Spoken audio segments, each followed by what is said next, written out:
I didn't think there'd be vampires on campus. We must have been at about 40,000 feet when it happened. What was that? You are the Slayer. One girl in all the world. Did anybody see that? Yeah. Guess what? I feel better. Guys, where are we? Hi. Hi, Pat. How's it going? Good. We jumped right in today. I love it. We did, yeah. I'm pumped. I got a lot to say. I feel like you are just chomping at the bit. You're ready to go. I was doing some dancing downstairs. Uh-huh. In preparation for this. Yeah. Yep. So did you expend all of your energy or? No, You got more. I got more. I got, Okay. Okay. Yeah. That's how I dance. Wow. When I can't move my legs because I'm sitting down. Cool. I was watching some Mulan, Which one? The new one or the cartoon? The original. We just watched that. Oh, yeah? Yeah. We just watched it like 2 weekends ago. Oh. Yeah. It's great. It's a classic. It's a classic. But you know what? I like the new one more. Really? Mm-hmm. I haven't seen any of the new ones because I'm just, I don't know. There's only one new one.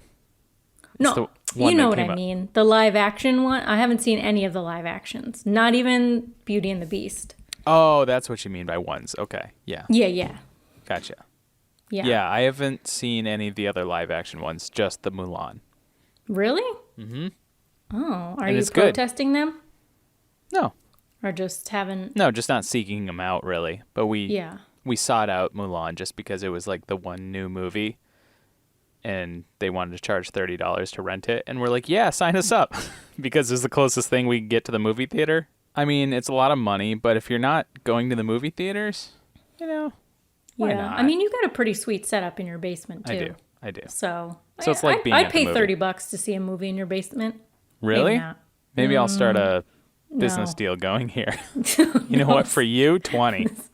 Wow, thank you. You're welcome. I'll give you a $10 discount. Podcast co-host special. Yeah. All right, Pat. Well, let's get down to business to talk about Buffy. So let's get down to business. Okay, let's do it.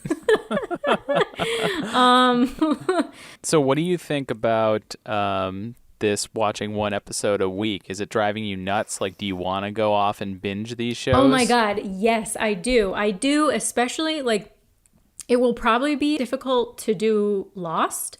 Although Dave and I could easily watch 2 episodes in a weekend. Like if we planned it out, it would be hard for us to do it during the week because his hours are so crazy. Yeah. During a weekend for sure. But I usually like to watch them a little closer to when we record.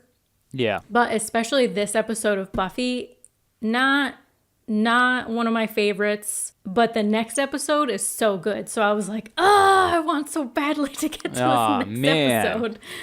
So yeah, so maybe we'll have to watch more than one a week. I mean, I can do that. Can you do that? No, I cannot. I absolutely don't have the time. Yeah. I wish I did. Maybe when I get when I'm retired. When you're retired? Yeah. Oh, when's that going to be? I don't know. Time will tell. Let's see. I have some other notes. Okay. Our friend and biggest fan, John, wrote in to correct us that in episode 2, we said the Jessica Alba show was called Angel, but it's actually Dark Angel. Dark Angel. That's right. Yeah. Oh, I totally screwed that up. I think it was only 2 seasons, and then it was canceled. Oh, man. I haven't seen it, but I did look into it. I remember like seeing ads for it and stuff on TV. I remember the promos. I never saw the show itself. Yeah. So I was like, I'm kind of curious, like what it actually is all about. Yeah. And I found a review on Amazon where someone wrote, for a couple of years at the turn of the millennium, James Cameron channeled his inner Joss Whedon and Dark Angel was the result. Oh, that's funny. Also, I came across an article that really steamed me up. Okay. It was in Vanity Fair, and it's called The Secret to Becoming a Buffy Fan, Skip Season 1.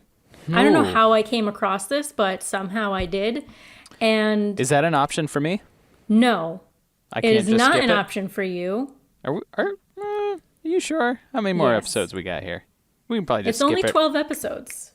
So Yeah. we're halfway through. Yeah, right? So we can just skip the rest, right? And just move on to season 2? No? No, here's the thing about that. First of all, the author, Devin Maloney, describes the first season as an irritating, impenetrable fortress of 90s cornball cliche, a motor-mouthed, self-congratulatory Twilight predecessor in Hey. Dawson's Creek clothing. That's kind of what I was saying. Self-congratulatory. Twilight predecessor? I didn't go that far. Yeah. So here's the thing, Pat. Yeah. You look do mad. not compare Buffy to Twilight, okay? No. Vampires that glitter in the fucking sunlight. Yeah.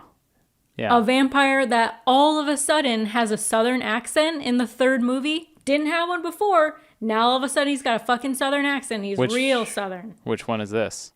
Edward? I don't even know. It's not Edward. It's the blonde one. What's his name? Who cares? Also, Oh, shit. Jasper. That's his name. If they're vampires, though, maybe he's lived many lifetimes and he did a stint in the South and he just picked up some affectations. That's all. No, yeah, he did grow up in the South. Like, that's his backstory. But then Oh, just there you go. all of a sudden, he has a southern accent. You want to hear And something he never kind of had funny? one before. And the actor really does have one. Yeah. So he, but I was he like, suppressed but it. he can't just not have it in the first two movies and then all of a sudden have it. It's not like they went back to the South or he was drunk and therefore his southern accent came out. You want to hear something funny? What? When I grew up in Vermont, I had a Maine. bit of a southern twang to my voice. That doesn't surprise me. How? I was in Vermont. No, I know, but I feel like there are, like I knew people who lived in Maine for a long time and they had one. I think it's like where you are. Maybe. But I've definitely heard of people who live like further up north who have like a southern twang. Yeah. So I guess it's a northern twang. Yeah, it's weird.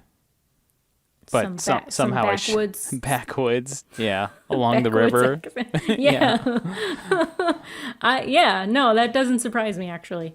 Yeah.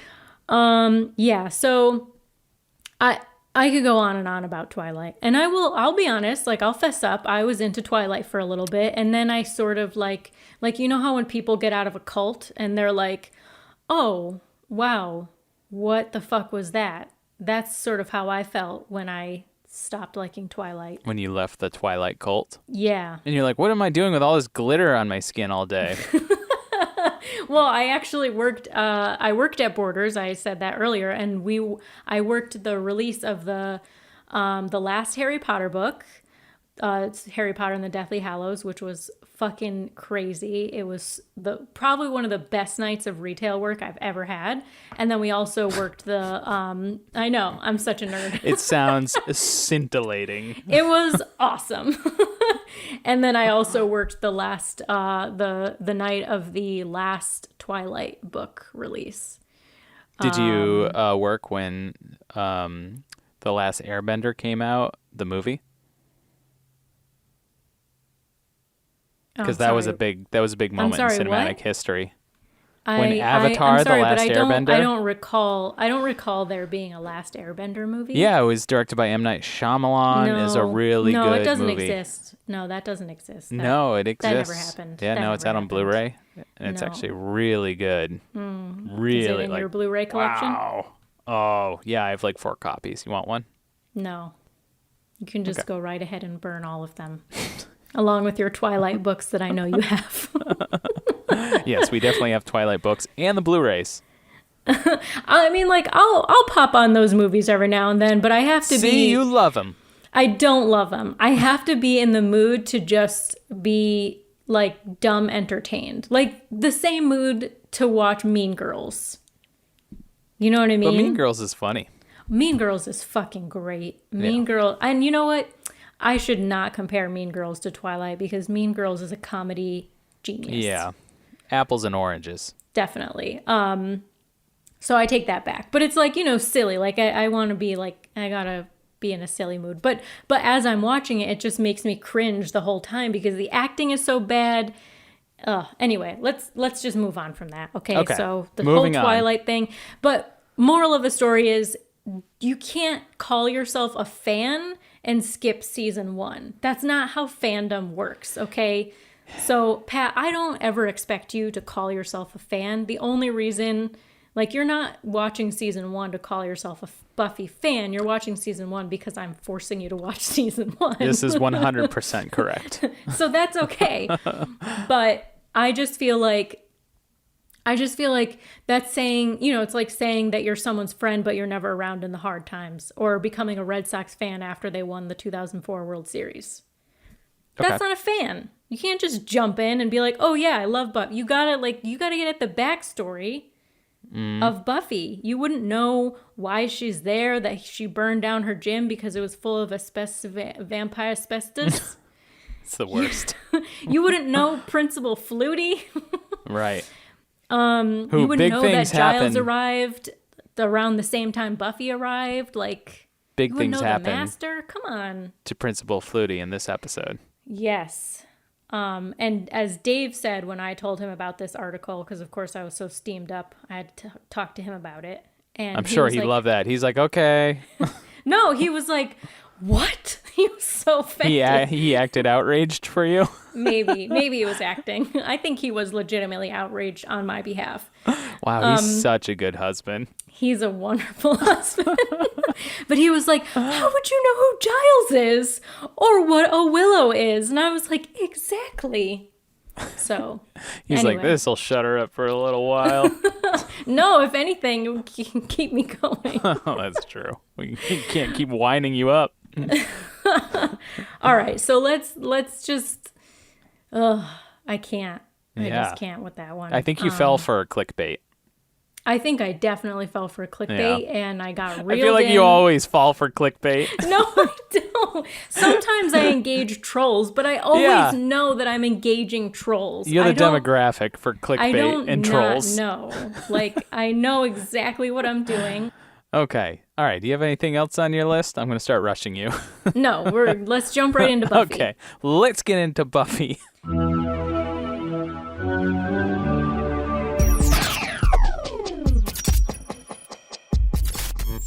All right, so we are on Buffy the Vampire Slayer Season 1, Episode 6, The Pack, which originally aired April 7th, 1997.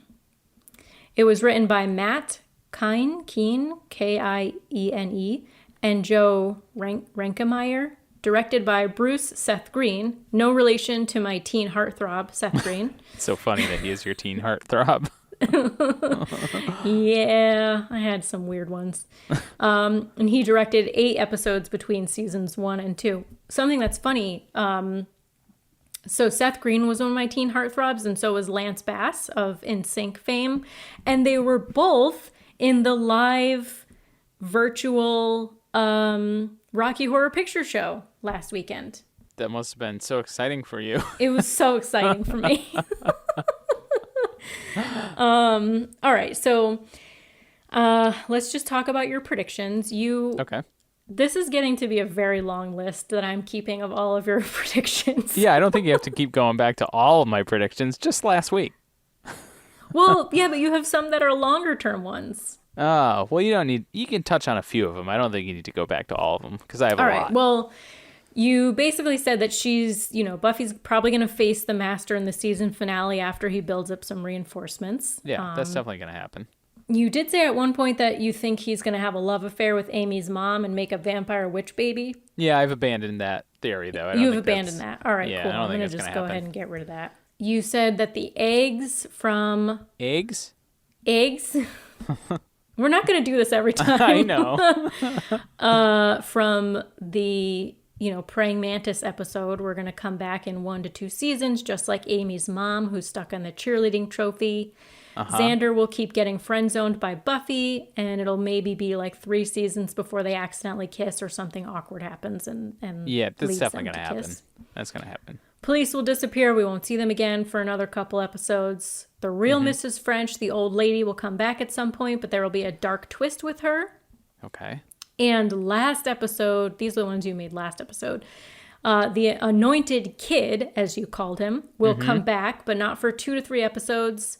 The next episode, meaning this one, would be Monster of the Week, which you were right about. I was. We're never going to see Owen again. He's just a boy lost in the ether. And so far, I'm correct. You said, we got to see some more boys. What? You were like, we got to go through some more boys. Yeah. We're definitely going to go through some more boys. Yeah. Because that's like the name of the game for CW shows. It's like, how many boys can we get this girls to like fight over? So do you think it's going to be more boys for Buffy? Like, is that what you were referencing? Or definitely for Buffy.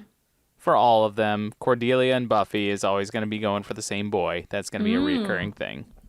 But we're not into predictions yet. I got to save these gems for the later predictions. Yeah. And then down the road in another 2 to 3 seasons, there's going to be an episode dedicated to a new teacher coming to Sunnydale High. Yeah. She's English like Giles and gorgeous like Giles, you also said.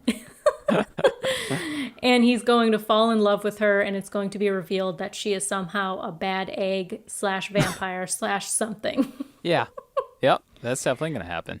So those are all of your myriad predictions. Now that I'm thinking about that last prediction, that's almost exactly what the Miss French episode was. Because didn't she have a weird accent? It was sort of hard to place it. It was like Australian or something. And he thought she was very attractive. They didn't have a relationship of any kind, but he did think that she was pretty attractive. And then she ended up being a praying mantis. Yeah. So do you still think that's your prediction, or do you want to abandon that prediction? No, I'm going to stick by it right now. Okay. That being said, I stick by it. Okay. So, the pack. We start out at the Sunnydale Zoo, which I find funny that high schoolers are taking trips to zoos.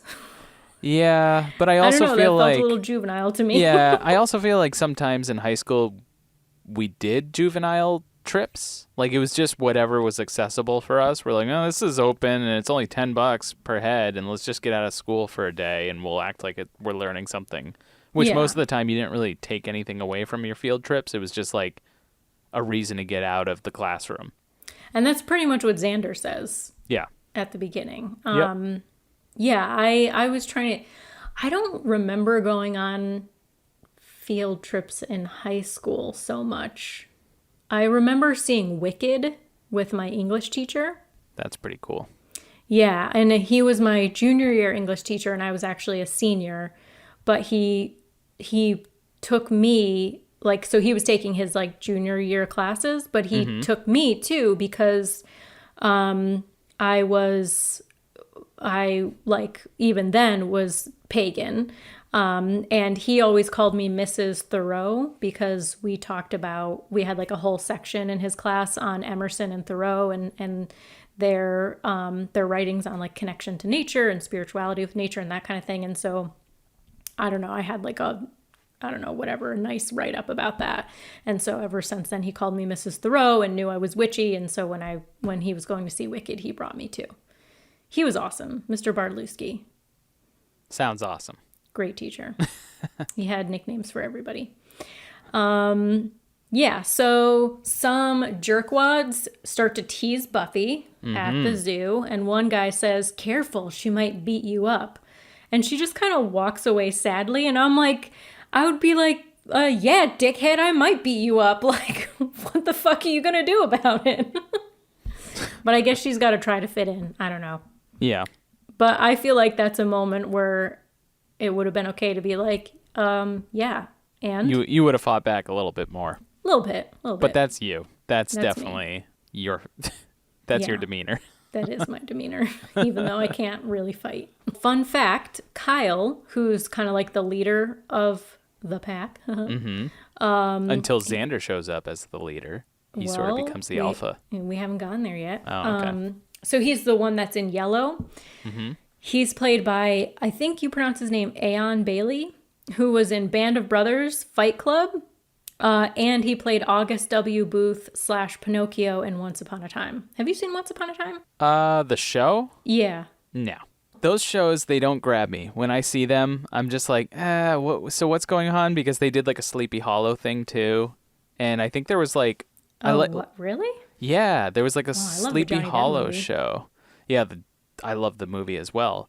And the show would be cool, like if it was like taken seriously. Mm-hmm. But I feel like they just, they teen it up. They like make it like too. Yeah. Soft's not the right word. It's got to be HBO or nothing. Yeah, it's like, if you're dealing with that subject matter, like, come on, let's go hard in the paint. Let's have some especially fun. because, Sleepy Hollow for sure, but like, I really like fairy tale lore and all of that stuff, so I'm into that. But like original fairy tales were fucked up.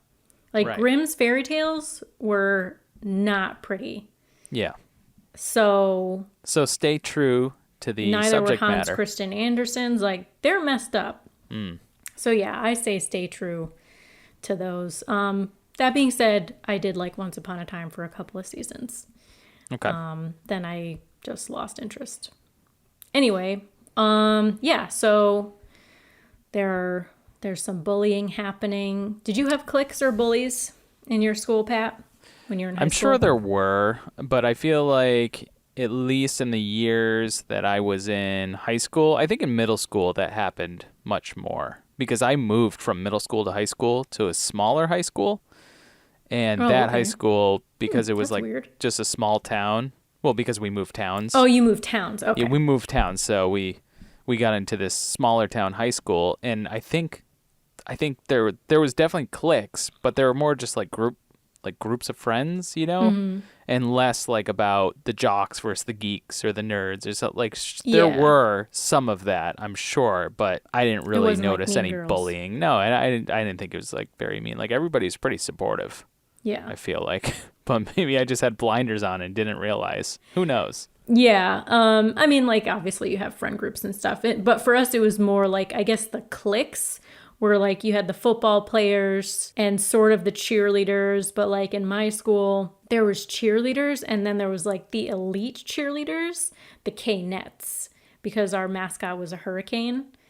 So, like, the more elite cheerleaders were the K-Nets. And you were not elite as a cheerleader. Oh, no. No, I wasn't a cheerleader in high school. I was a cheerleader in middle school. Oh, okay. And for, like, 2 years, I think. And then I gave up. I think because we had to start wearing shorts instead of skirts. And I was like, fuck that. What a weird thing to quit for.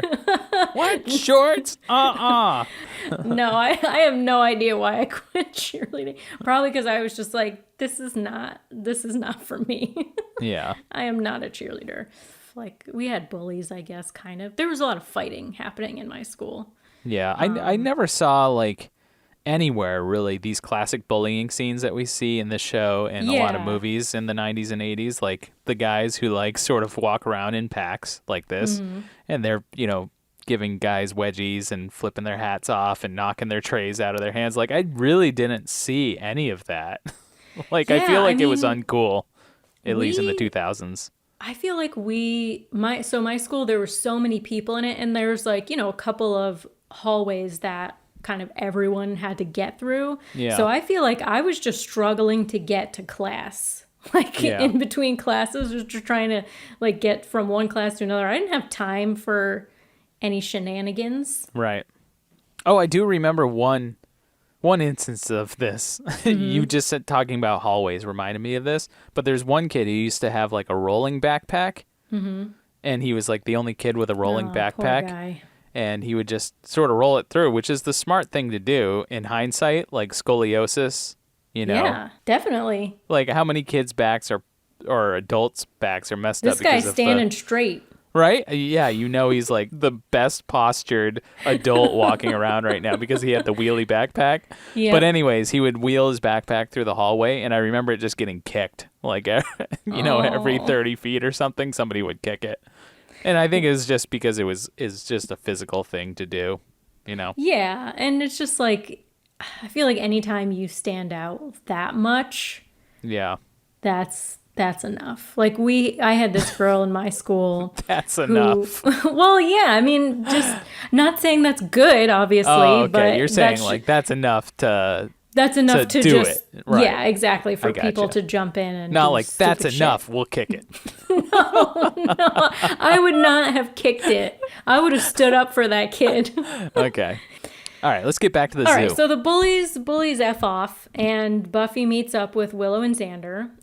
Then the bullies go and tease a nerdy-looking guy named Lance. Yeah. Lance Bass. No, just Lance. All these connections.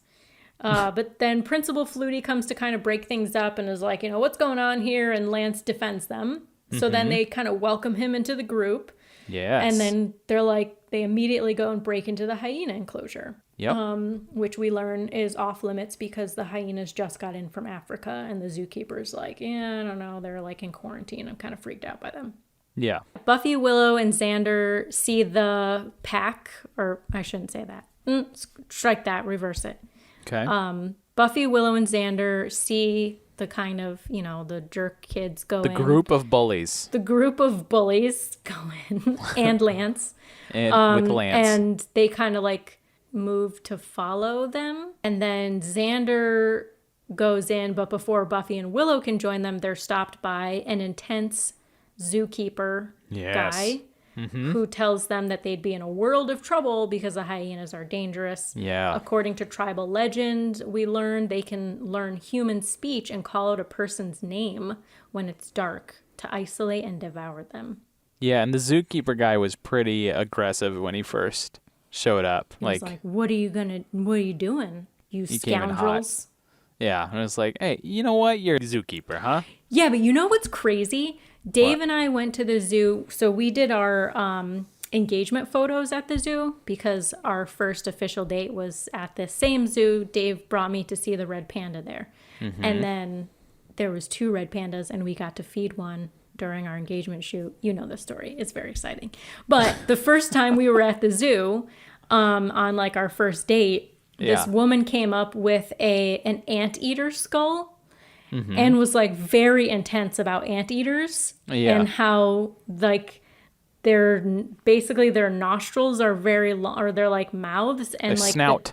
The tongue goes like all the way. And she was very, very into what she had to say to us. And Dave and I were super creeped out. So it's a type. It's a type that they hire at the zoo. I think. Yeah.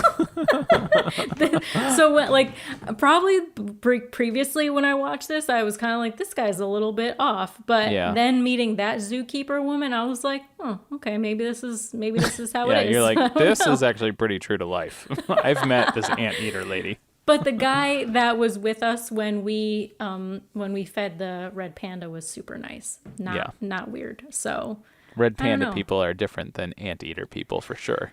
Well, I mean, red pandas are just the best. Right. So, see, I always mix anteaters up with armadillos.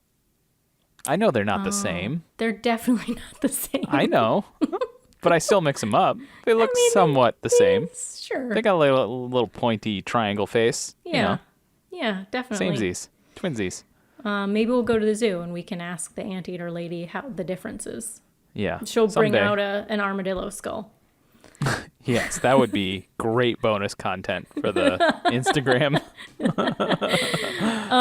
So inside the hyena exhibit, Xander tries to break up a fight with the bullies and Lance. Right, they're going to throw Lance into the hyenas. Yeah, into the hyena pen. Which they're hungry. Also, it doesn't look like there's a whole lot of protection standing in between the visitors and the hyenas. No, it's like a open top cage. Yeah, I mean, unless there's some kind of net. What's that thing? Like an invisible fence? Sneeze guard. Like dogs have. Sneeze guard. I don't know. I don't know where you're COVID. Going. Just in case the Plexiglass. hyenas sneeze. Yeah. Or does it protect the hyenas from people sneezes? Yeah. Yeah. It's things we need to ponder. For sure. So the hyenas growl, and then all attention turns to the hyenas. The bullies had kind of pushed Lance towards the door, so he's further away. Yep. The hyena's eyes light up, and then so do the eyes of the students, except Lance, who's again kind of back towards the entrance. Right. They all turn to look at Lance, who fell down, and as they do, Xander turns, and his eyes glow too. He gets eye shined as well. Blink, blink. Blink, blink. And then they're all laughing like hyenas. Yeah. Yeah, good one. Pretty intense. And then It was pretty intense. Then we go to the title sequence. Yep. And then we're back at the Bronze, Yes. which I'm assuming is later that night because Buffy and Willow are kind of talking about like boys. Well, they're like, was Xander like weird to you on the way home from the zoo? Buffy's like, I don't know, I don't notice him, but you do because you watch every move he makes. Right. And so she's like, yeah, you've got it bad for Xander. And then Willow teases Buffy about how she has it bad for Angel. And Buffy's like, all right, he's a honey. Right, which they've already had this conversation in episode 1, right? Girls talk about boys a lot, okay? But it was like almost beat for beat the same exact dialogue, whereas like, you have it for him. And she's like, no, I don't. And then she's like, yes, you do. And then she's like, all right, fine. He's kind of cute. Yeah. Yeah. But the part that I like in this scene was when Willow says, he makes my head go tingly. You're always looking for those Willow lines. I like the Willow gems. They're good. Yeah, so then Xander walks in and rudely consumes Buffy's food, which I think is unforgivable. Oh, I thought it was hilarious. Oh, he's like, goes for her. She's like, it was my buttery croissant. Yeah. He hungry, though. He's just like, He just starts eating it. Yeah, it's good. I thought it was a sandwich, but it's a croissant. Croissant. Well, she says that because he was totally like, what missed is this? And she was like, well, it was my buttery croissant. And then he smells Buffy and it's like, you took a bath. And she's like, I'm known for it. What does that mean? I'm known for it. I don't know, for being clean as opposed to being stinky Buffy. Okay. She's fighting a lot. She's gotta make sure she washes up. Yeah, but who knows somebody for taking many baths? I take a lot of baths. Who's that girl Buffy? Oh, the one who takes baths all the time? Oh, that right. girl. I totally forgot. And got kicked out of her school. Right, for burning it down. What a storied past. Yeah, she's got a lot going for her. So then the bullies from the zoo walk in, and Buffy says, oh, great, it's the winged monkeys, which is a reference to the Wizard of Oz. Right. They lock eyes with Xander, then walk over to insult, slightly heavyweight kid and take his table. And Xander kind of laughs and is like, what? He's fat. And Buffy and Willow are like, not cool, What's up bro. with him? Yeah. Yeah. So then we cut to Buffy sparring with Giles in the library. And then Buffy, Giles is kind of like, okay, we're good. She's like, I could go some more. And he's like, no, My it's arms fine. are numb. You should go to class. Yeah. So she heads out to class and catches Herbert, who's a little baby pig. Yeah. No, running he's around. not. He's a fierce Razorback. Yes, Flutie announces he's the new Sunnydale Razorbacks mascot. And then we cut to Willow trying to help Xander with math. He's being a jerk to her. I do not like this Xander. I know. Nobody puts Willow in a corner. I know. It is kind of heartbreaking to see Willow get hurt by anybody, especially Xander. When just Xander so hurts sweet. her, it's even worse. Yeah, so he's just being a real jerk to her. And then he throws the book into the trash. And he's like, I don't know why I need this anyway. And Willow's like, we've gone over this, like you fail math, you flunk out of school, you end up being the guy at the pizza place that sweeps the floor and says, hey, kids, where are the cool parties this weekend? It's so true, though. I've run into those people so many times. Like, where I remember being a teenager and just being with a group of friends, and there'd be like an older guy, like in his 30s, like past his prime of hanging out with, the cool kids. That would be my dad. And just be like, hey, what's up? You kids partying? Like, what's going on here? Wait, 30 years old past his prime? Excuse me. You know what I mean? Like past the party prime. Listen, I think I could still party. Okay, you still party, but this old man no party no more. Kids will do that to you. Yeah. So then we cut back to Buffy carrying Herbert with Flutie.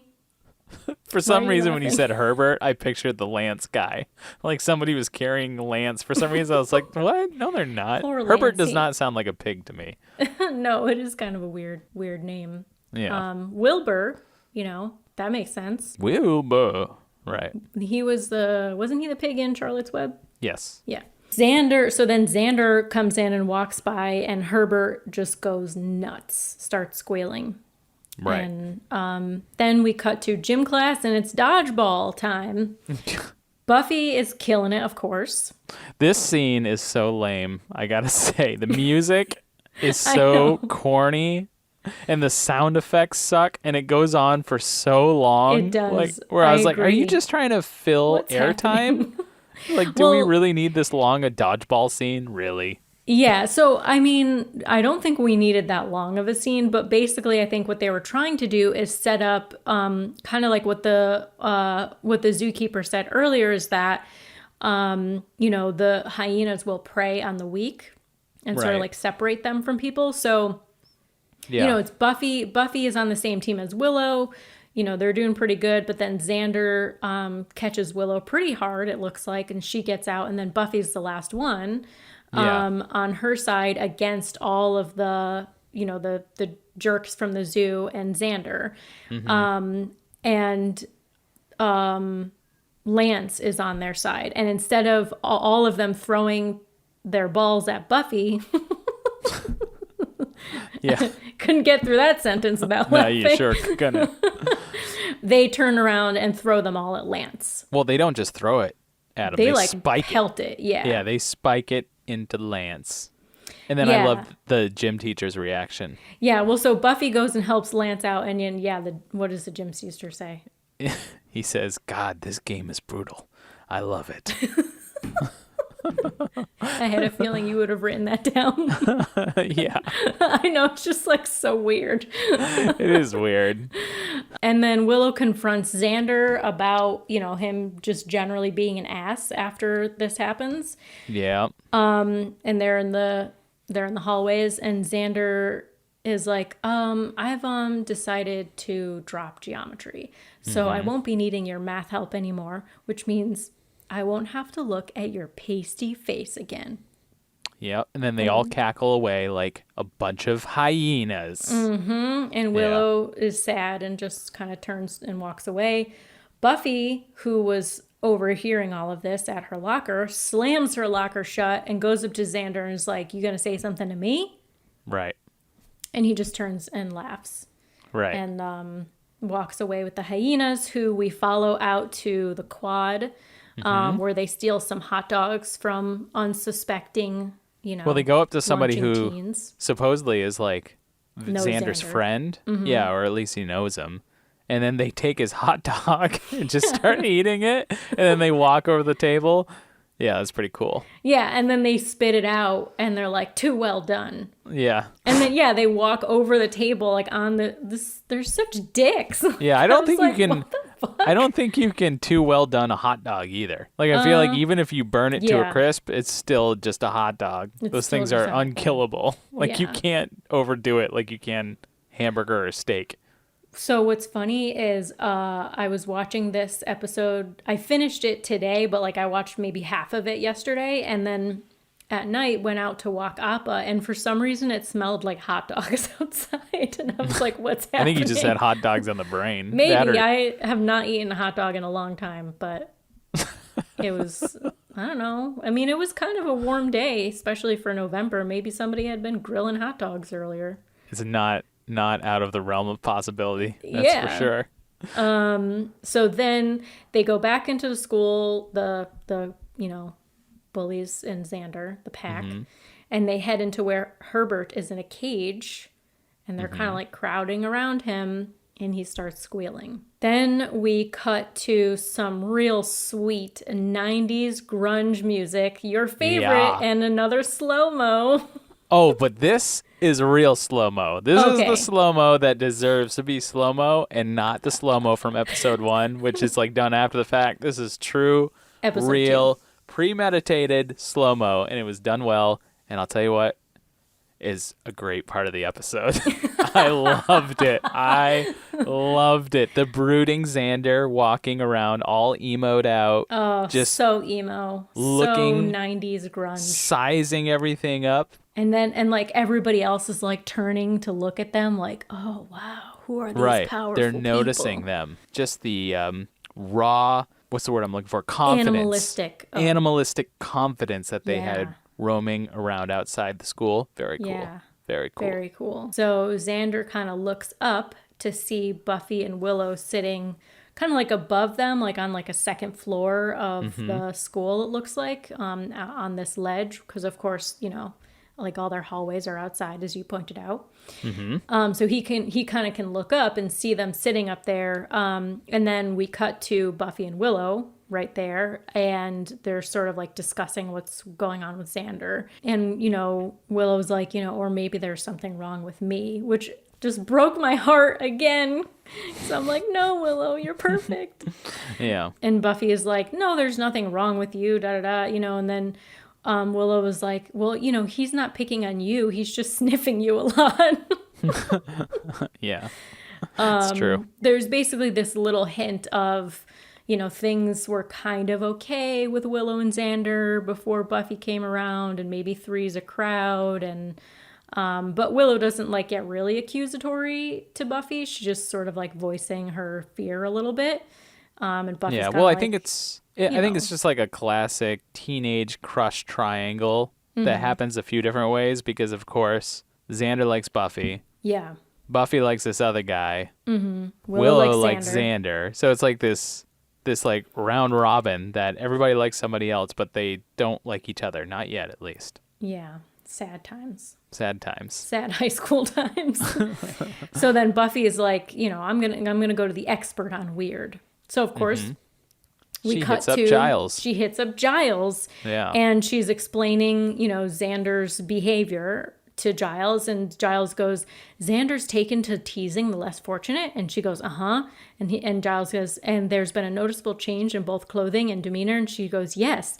And Giles says, and well, otherwise, like, all his spare time is spent lounging about with imbeciles. And Buffy goes, it's bad, isn't it? And Giles says, it's devastating. He's turned into a 16-year-old boy. Yeah. Of course, you'll have to kill him. Yeah. He totally doesn't take this threat seriously. No, he's like, okay, he's just being an asshole. Yeah, it's boys being boys. What are you gonna do? Yeah. And I know he makes some comment about Yeah, I said Giles thinks it's hormones and puberty. Yeah, exactly. Yeah, but I don't think that's what he said. I think he did say something about testosterone. Testosterone is a great equalizer. It turns all men into morons. Right. Which I think he's right about that. But he said he was sort of like talking it away, and then doesn't Buffy at the end like scream out like, he scared the pig? Like, as if that's going to change his mind. Oh, I don't remember that. Oh, I wrote it down. Does it happen? I made it up. Does it happen then? Oh yeah, it must. I don't remember that happening. I think so. But yeah, maybe. But she's like, I can't believe you of all people are trying to Scully me, which of course is a reference to X-Files. Oh, yes. That makes sense. You didn't get that? No. Did you haven't watched any X-Files? Oh, no, I have. And if I would have thought about it harder, I would have put it together because I'm a big X-Files fan. But yeah. So Mulder is like the one who's always like got crazy theories, and Scully's like, I don't know, yeah, bro. She's always the skeptical one. She never believes it. And she always misses out on all of the alien sightings and stuff. Things like that. Yeah, all the good stuff. Yeah, I feel like in this situation, I'm probably Mulder and you're Scully. Definitely. I haven't seen a ton of X-Files because, again, you know, not super into sci-fi, but I do know that dynamic. Yeah, it's a good show. We started watching it. I think we got through 2 seasons, and they're long seasons. Well, because they're pretty short episodes, right? They're like the same. Oh, really? I think. Oh, I thought they were like half hour. Yeah, they could be. Who knows? So yeah, he's like, he's just being a guy, whatever. And then that kind, you know, he's like, basically Giles says like he's just preying on the weak, which reminds Buffy of the warning that the zookeeper gave her and Willow. So then she relays that information to Giles, and then Willow comes in and informs them that Herbert, the pig, was eaten. So Flutie confronts the pack, sans Xander, and he demands that they go to his office. Giles, Buffy, and Willow are doing the research thing. And Giles tells them about primals, which is a sect of animal worshippers who believe that the human soul is a perversion of spirit and that the animal state is holy. Through transpossession, they draw the spirit of certain animals into themselves. And if it goes unchecked, he says, and then shows Buffy a super scary drawing of bodies all over the place. missing with, like, limbs parts. chopped off. Yeah, or chewed off. Right.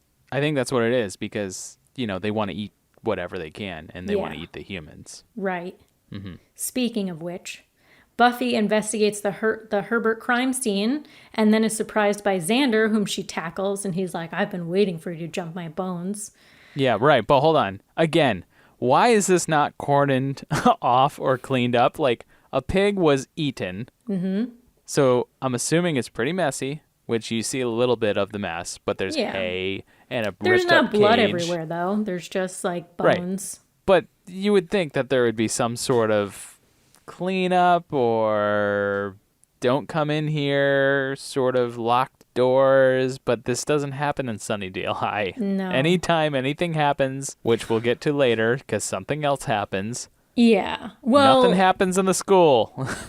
Yeah, I mean, where are the police? I feel like still not there. I'm not sure that a pig being eaten or missing or whatever is going to get the police triggered right away. So Principal Flutie confronts the pack.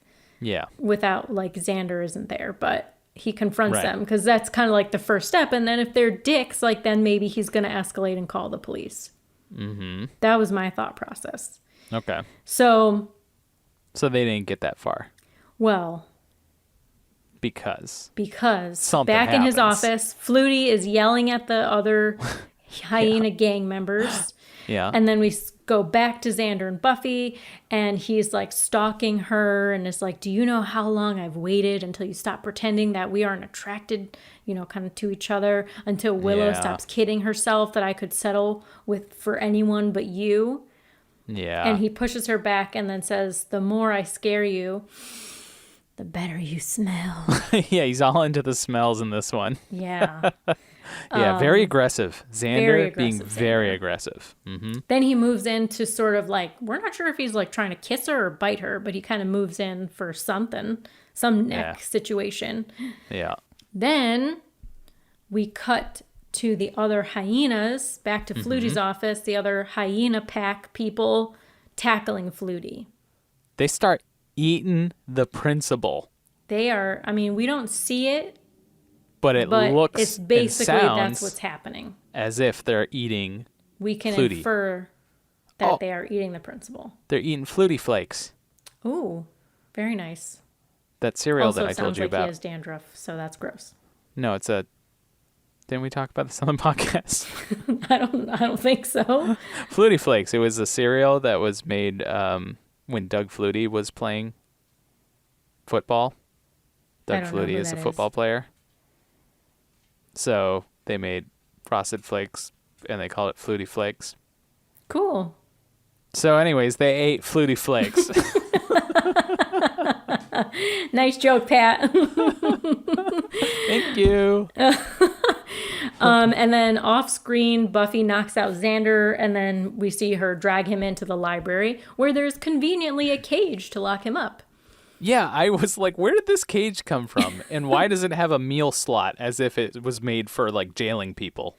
Well, what's funny is I feel like I have seen, like, book cages at libraries before. Oh, come on. Don't talk this one away. It's a cage for a person. Like, it's like... in a library. It's reserved with a for, meal like, slot.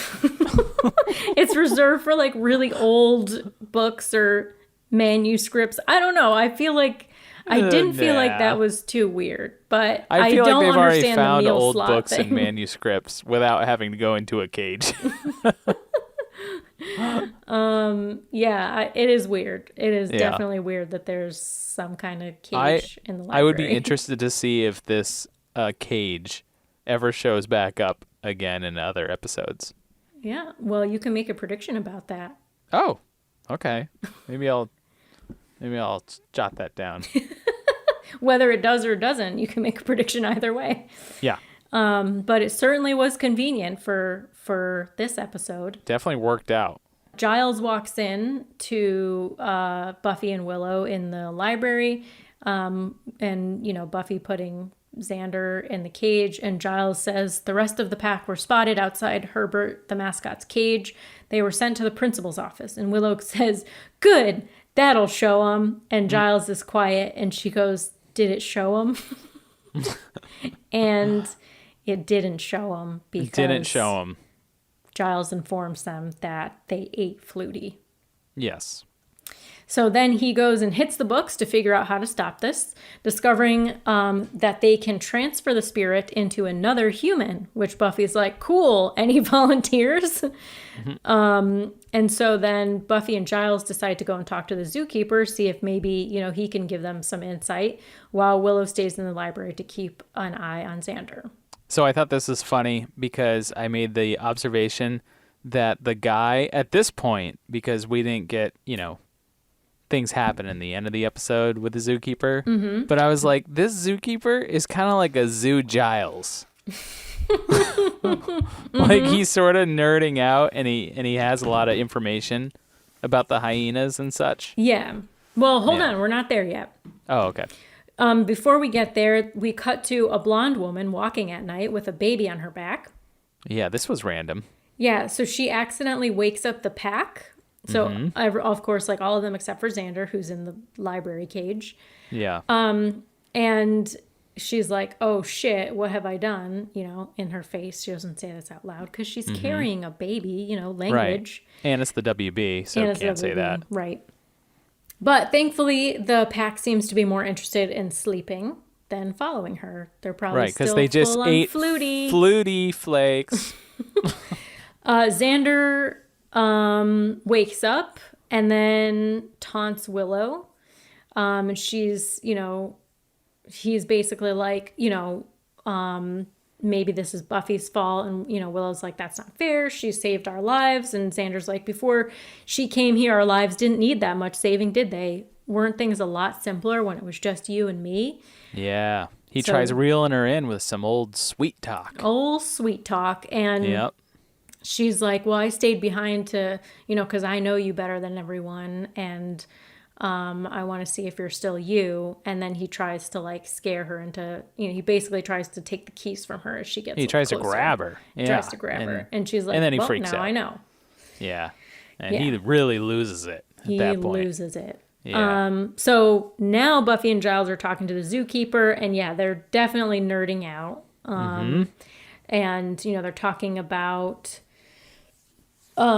transposition, which basically would be putting the hyena spirits into somebody else. Transpossession, I think my autocorrect to transposition. But they need to get all the hyenas together in order to do this. Buffy's like, all right, well, I can do that. And the zookeeper's like, after the hyenas feed, they'll rest, and then they will track the missing member of their pack until they find him. So if you've got Xander, they'll come right to you. And they're like, oh, no, Willow. So they run back. The zookeeper, goes to the zoo. And Buffy and Giles go back to, head back to Sunnydale High. As the rest of the pack are breaking into the library to break out Xander, and Willow runs for it, hides in the classroom. Buffy shows up just in time to help her out. So they bust through the cage at this point. Yeah. So my prediction might be the cage is gonzo's because they just tore it apart. So it's sort of just a single-use cage with a meal slot. Yeah. Yeah. Okay. I'm just going to scratch out my prediction. So then Buffy tells Giles and Willow to meet her at the zoo. She's going to bring the rest of the pack there.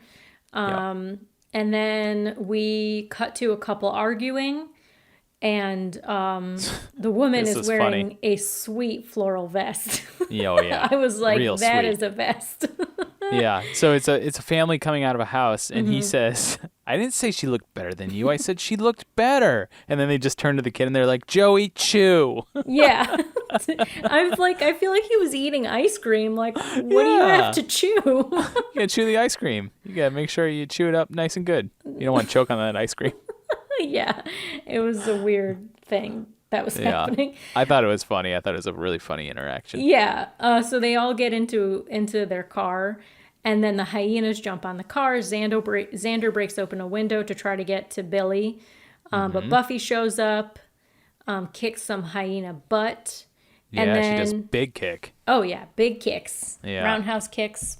Lots of big kicks. And then she like taunts them because she wants them to chase her. Yeah, she's like, pick on someone your own size. Right. And then she is like, come on, you don't want him, like you want like the juicy meat. She's like, come Buffy get what you Slayer meat. want. Yeah. Yeah. Basically, that's exactly what she says. Yeah. And then she runs off. They follow her. Willow and Giles show up to the path of the Hyena house, but the zookeeper's not there. So Giles is like, no worries, girl. I'm going to go in myself. And Willow's like, fool, I'm just going to wait here. That's basically exactly what happens. She said fool? Yeah. Oh, okay, cool. No. The zookeeper is inside the Hyena house. And he's got, face paint, ceremonial garb on, the whole 9 yards. He's got some Maasai ceremonial paint on his face. Yeah. Yeah. And Giles is like, oh, cool. So you were trying to get the hyena possession yourself. How embarrassing Right. for you that these teenagers did it instead. I was pretty heartbroken when I saw that the zookeeper was down in the paint and he was the bad guy. Because I was like, you know what? Giles and Zoo Giles would have made like a great friend couple. And it would have been great like if they could have just like had some scenes together in later episodes of just them hanging out, reading books together, smoking a pipe. That would have been nice. That would have been nice. My we don't dreams know are sort much of about dashed. Giles' social life right now, but we do know that he came from England, so he probably doesn't have very many friends here, if No, any. he's pretty one-dimensional. So he really needs some friends to Yeah, we nerd got to out fill with. out Giles' personal life a little more. I got to know more about this dude. Well, we know that he wanted to be either a fighter pilot or a grocer. Yeah, which that does not help fill in any of the blanks. I feel like it makes him a little more interesting. Interesting, yes, but still a mystery. So yeah, he knocks out Giles, drags him off screen. Willow goes in to find the zookeeper, and she's like, "Where's Giles?" And he's like, "Don't worry about him. He went to, I don't know, do something." And Willow's like, "Okay," and he's like tying her up, and she just lets him tie her up. Right, he holds the knife to her neck too. Because she's so trusting. And then he puts the knife to her neck, and then Willow catches on, and Buffy walks in, and Willow's like, "Buffy, it's a trap." The zookeeper yells something in a different language. The pack's eyes get all glowy again. Eye flashes. What's that sound? Floom, eye flash, fling, fling. And then Xander saves Willow from the zookeeper, Zoo Giles, as you like to call him. Mm-hmm. Buffy and Zoo Giles fight, and she kicks him into the hyena den. Yeah. Then Giles wakes up and says, "Oh, did I miss anything?" So one thing I was thinking about was, I know the hyenas are going to eat Zoo Giles. Mm-hmm. Zoo Giles is covered with a whole bunch of paint. That can't be good for the hyenas' tummies. They're going to get sick. They're going to get real sick. Yeah. Yeah. Those poor hyena tummies. So I have a question, and I don't know if you can answer it, but maybe you will. Okay, well, we're not quite done yet. Do you want to save Yeah, it for I the know. end, or do you want to ask here? No, I want to ask here, Okay. because I got to know, All right. does Flutie ever come back? I Or I is can't he answer that for you. Dead forever? Well, here's what we do know. The next scene, Yeah. Buffy, Willow, and Xander are talking about how it should be pretty easy to find a new principal unless they ask what happened to the last one. So I don't know if that answers your question. No, that does not answer my question. Okay. Well, I can't answer it for you. See, what I was worried about, because I like that they ate him and that the you liked idea, that? I like that, and I like how he's gone forever. Okay. Just because I feel like it gives the show a little bit more like stakes in this world. Like, hey, if you stakes. So if you Stakes on a plane. stakes on a plane. So if you die, like that could be it. Like that. Yeah. That makes it more serious You for could me. be gone. Yeah, I like that. I mean, think but about Jesse. I'm worried that they're gonna like reverse the curse in like 2 episodes from now, and they bring him back or something. Well, I can't answer that for you. Yeah, You know I that. know. Yeah. That's... Okay. Xander is struggling with what he did as a hyena, but he says that he doesn't remember anything from while he was Yeah. possessed. I lost time. Buffy and Willow decide to not fill him in on all his gross behavior.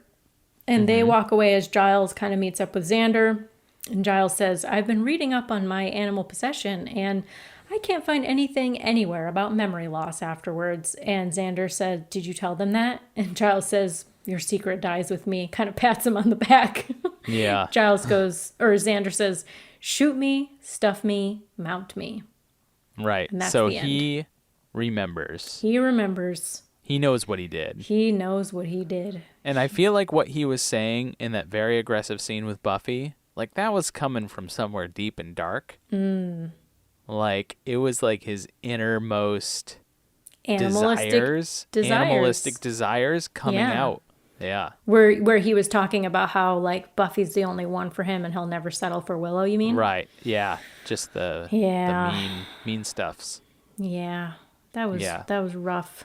Can we talk about Buffy's hip hop garb at the end? What she was dressed up in? Yeah, what was she dressed up in? Her style is all over the place, man. I can't figure it out. That's why like nothing phases me because I'm like, I don't know, what was she wearing? I was like, I pay more attention to Willow. She's wearing like a beanie. Oh yeah.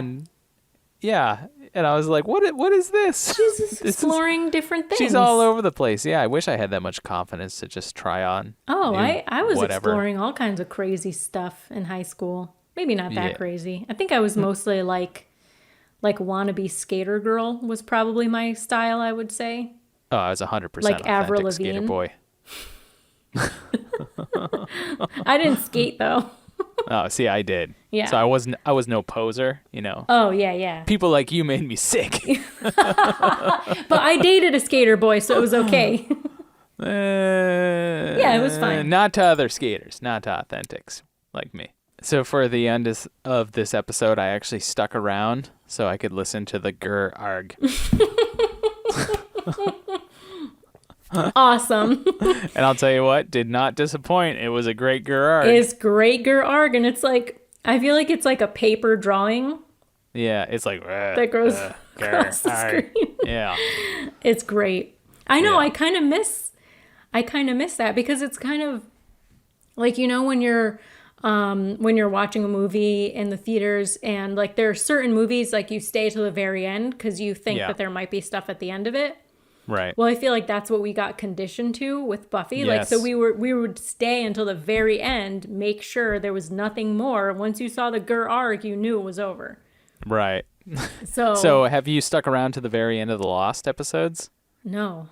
Lost has its own Gur Arg, but a different and I can't make it past the fucking flying logo. I'm like, this show is so amazing, and this is the shit they have at the end of it. Come on. Oh, come on, it's not that bad. It's pretty bad.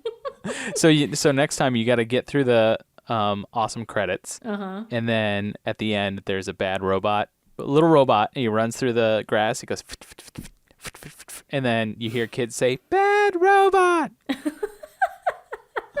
Okay, I'll watch it next time. Yeah, it's awesome. So some episode trivia for you. Okay. The picture that Giles shows Buffy that was in the book to show the consequences of primals is an illustration from Dante's Inferno by French artist Gustave Doré. Cool. So Giles didn't draw that himself. No, I didn't think he did, ever. And Buffy at one point says, apparently Noah didn't want hyenas on the ark because he thought they were an evil, impure mixture of dogs and cats. So actually, hyenas are not members of either the dog or cat families. Interesting. Though they are feliform? Feliform? I don't know. What? It's feliform, but it's all one word. So it kind of like looks like feliform. Feliform? Feline? Feliform? Like a feline form? Yeah, so they're like cat-like bodies. But yeah, they're kind of like humpback dogs. But their bodies are apparently more cat-like. Ugh, I don't like that. So, but their face is dog-like. Yeah. I mean, so I guess if you were Noah, you would be like, no, buddy, they're you cat can't get on the dogs. ark. Remember cat dog? Cat dog. All over the world with a little cat dog. That's what hyenas are. They're actually so unique that they have a family all their own called Hyenidae. Hyenidae. I can't do Latin stuff. Look, French, I got no problem. You're like Hyenidae? Hyenidae? Listen, this is how it's spelled. H-Y. You fucking pronounce this, Pat. So this sounds like a holiday for hyenas. Hyena Day. Hyena Day. It would be Happy Hyena so Day nice to you. if we took Hyena Day. But it's actually they're cackling in the background. Right. It's Hyaenidae. Hyena Day. Hyena Day. Hyena Day. Yeah. Okay. Hear ye, let it be known, November 6th is Hyena Day. I can't wait for Hyena Day.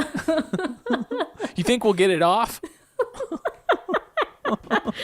All right. At one point, Giles consults the Malleus Maleficarum about possession. This is an actual historical text. Have you ever heard of it before? No. Oh, you got to brush up on your witch hunt history, Pat. It's an actual historical text on witchcraft. It was written in the 15th century. It was basically like a how-to manual on how to identify, capture, and kill witches, demons, and other foul creatures. Another fun fact, this is the second episode that features no vampires, and the second time Giles is knocked out. Both of these first time happen in The Witch. I also was reading some trivia about something about like Sarah Michelle Gellar confessing on Leno that she was going to pants Nicholas Brendan, who plays Xander, on the set of this episode, but she chickened out, and Allison Hannigan, who plays Willow, did it instead.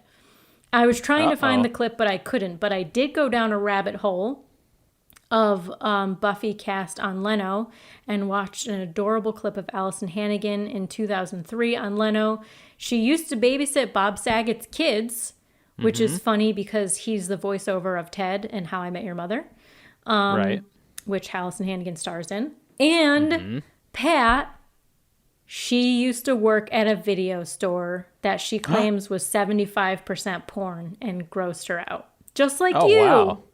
Well, let's be clear. The one that I worked at was not 75%. It was probably like 10%. Well, anyway, it was a really cute interview.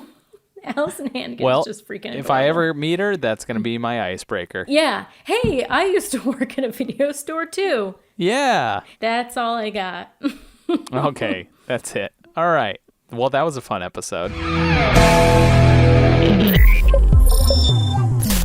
Hey, Pat, holiday shopping is coming up. Have you given any thought to gifts? Don't remind me. I do have to do a lot of gift shopping, but perhaps you could help me with that? Maybe I could get some Florapothecary items or something? Like some more whipped body butter or facial care stuff? Yeah, I gotta tell you, that whipped body butter is the bee's knees. It keeps my hands so soft during the winter, and I recommend it to everybody. I definitely will get a few of those. And I gotta get some of that acne stuff too, because I'll tell you what, my face has been super clean.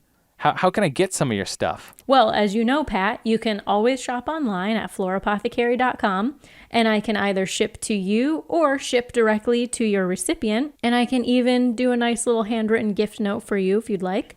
We did that once for your mother-in-law for Mother's Day, I think.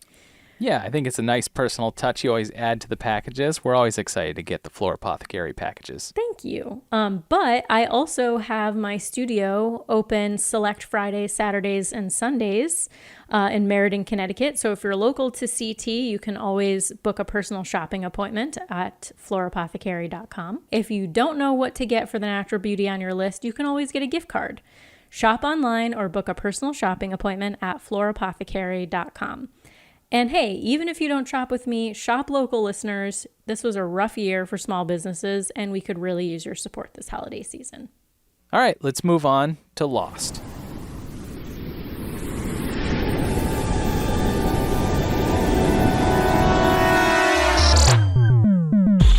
Season 1, Episode 6, House of the Rising Sun. This was directed by Michael Zinberg and it originally aired on October 27th, 2004. So my predictions from last episode, where I felt like after Jack's whole speech, it was where he was basically like, everybody's got to do something. Mm-hmm. I thought that maybe in this episode we would see kind of like more clearly defined roles start to form. Yep. I said that Claire's going to have her baby in the next couple of episodes.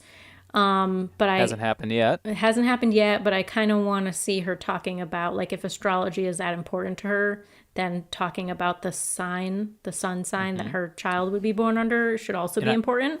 I don't think we saw Claire once, did we, in this episode? I feel like we did. Yeah, I feel like they left her out of this one. Yeah, so I said I'm still unsure if Locke is okay or if he's somehow possessed by looking into the eye of the island. Yeah, he's very mysterious. I do still think whatever is roaming around in the jungle that we haven't seen in a couple episodes is some kind of dinosaur creature. Mm-hmm. And I guessed that we were going to see the Korean couple's backstory. So I guess I was right about one thing. Yeah, that's a pretty good guess. Yeah. Oh, and I did say, I guess this wasn't really a prediction, but one of the notes that I had when we were talking about last episode was I had this feeling that the island helps you sort of like face your worst fears. Yeah. Or like your unfinished business. And I feel like Locke kind of alludes to something about that in this episode. So I just thought that was interesting. Yeah. But we'll get to that. I think he does. We'll get into that for sure. Yeah. So this episode opens with the Korean couple on the beach. And I'm going to refer to them as the Korean couple because I think we find out one of their names. Mm-hmm. I know both their names, so it's hard for me not to say their names. Well, we definitely know Sun's name. Okay, so Sun is the female, but we don't know the husband's name at this point. Yeah, correct? I mean, I feel like she says it a bunch of times because she's like yelling at him and like conversing with him, but right. But they don't show Korean. it in the subtitles. Right. True. Yeah. So I guess we'll just wait till we find out for sure. Yeah. I don't think it matters honestly, but it's fine. I mean, I just like in my notes, I just say Sun and Sun's hubby. Yep. So the Korean couple, they're on the beach, and the man is fishing, and she's smelling flowers. She watches Jack and Kate flirt, as they do. Mm-hmm. They're flirting like, oh, your tattoos and you being a doctor don't add up. Which I agree with. I was like, that is kind of an interesting, like, I gotta hear about that. And I wrote down, when are they going to get together and bang? I call season finale because they'll make us wait that long. Okay. Not that needs to happen, but... it's a fucking TV show. It's going to happen. That's what the people want. Interesting prediction. Charlie shows up and Kate asks him to ask Jack about his tattoos. And then Charlie had a funny response. He says, oh, you guys have an inside joke. How absolutely wonderful for you both. Yeah. I'm like, aw. He's feeling like the third wheel. I mean, it's getting kind of annoying at this point how much they're just like flirting with each other. Yeah, that's why I said, when are they going to get together and bang? Or just get it over with. So the Korean lady looks back at her husband who's beating a fish dead. Beating the shit out of a fish. He's just got a fish. What is he doing? Yeah, and why do you need to hit it that much? He's watching this like beginning of perhaps a relationship starting over here, just this flirty cutesiness, and then she looks over at her relationship and it's just her husband beating a fish at the piece of wreckage or something. So that was pretty funny.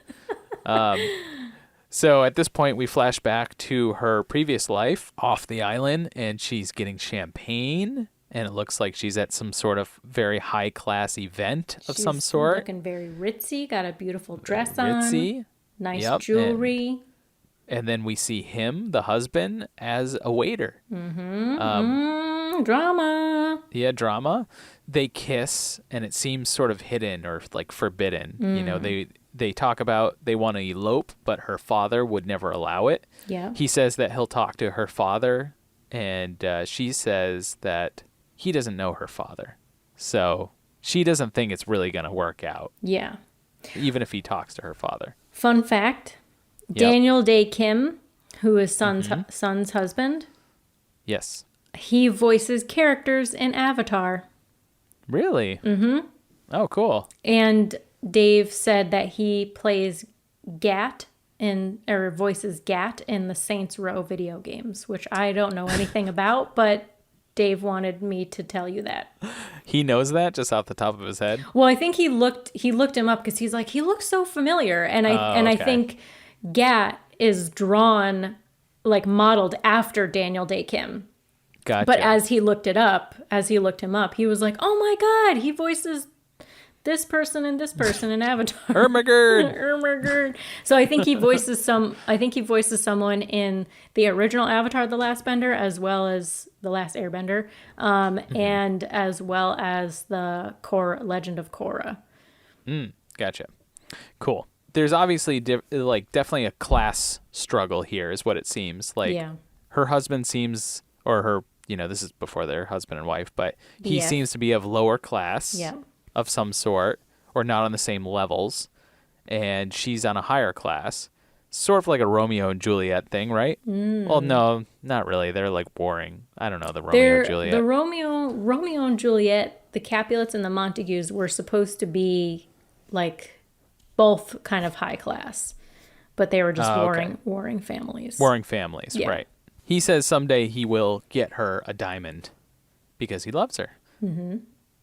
So back on the beach, we jump out of the flashback. He gives her a flower for now, just to hold her over, keep her interest. That works. I mean, I would have taken chocolate instead. I mean, chocolate works too, Yeah. So they're back on the beach. The Korean man attacks Michael, sort of out of the blue. Michael's just on the beach hanging out with Walt. The Korean man just comes flying in and takes him out. And he's like trying to kill him too, like very aggressive. He's trying to drown him. Yeah, and it's pretty intense. Poor Walt just has to look on, and, he's screaming, and then the wife is also screaming. It's very chaotic. Yeah, also, they show a ton of people just standing around behind them. Like, I get that these are background characters. Yeah. And we don't know who they are, but they're just standing there. And it goes on for a while. I'm like, what the fuck is happening? Like, why are none of these people jumping in? But I feel like that's the reality. Like, if you see like a lot of fight videos on YouTube and such, like I feel like most people just watch, or they'll do even worse and they'll pull out their phone and just start recording it. That's true. I feel like most people are bystanders. They just don't want to get mixed up in aggressive confrontations. And some people, like Saeed and Sawyer, will come flying in to the rescue. And that's exactly what happens. Too. Of course you would. I mean, maybe I wouldn't have gone flying in, but I would have been like, hello, somebody, like, hello, we need some manpower here. Right, you would have been running around to everybody. Sexist, but me, I'm a small little girl. I'm not going to be able to take on this crazy you said little. Korean You said man. little girl. I am little. But just because you're a girl, you got to be a little girl? I'm 5'2". I'm little. Okay, fine. I'm not going to jump in this fight, but I'm going to scream to get someone who's taller and more muscular than I am to jump in. So Saeed and Sawyer come to the rescue, and they end up pulling him off of Michael. What a beautiful thing, the two of them working together. I know. I said that to myself too. I was like, look at this. They're like buddies now. They're working together. So they lock him up with handcuffs, bee handcuffs. Mm-hmm. And then we're back in the jungle. Kate, Charlie, Locke, and Jack arrive at the caves. And I thought this was cool. The music was really cool here. And Locke is really impressed. He's like, this is amazing. And then Charlie turns to him and he says, it is, isn't it? It's so totally you. Yeah. I know. That was awesome. So Charlie keeps trying to sneak out of the cave for his Parmesan cheese. Yes, his drug intake. his drugs, yeah. So it fucking looks like Parmesan cheese. It does. It totally does. And he ends up standing by accident on a beehive. Mm-hmm.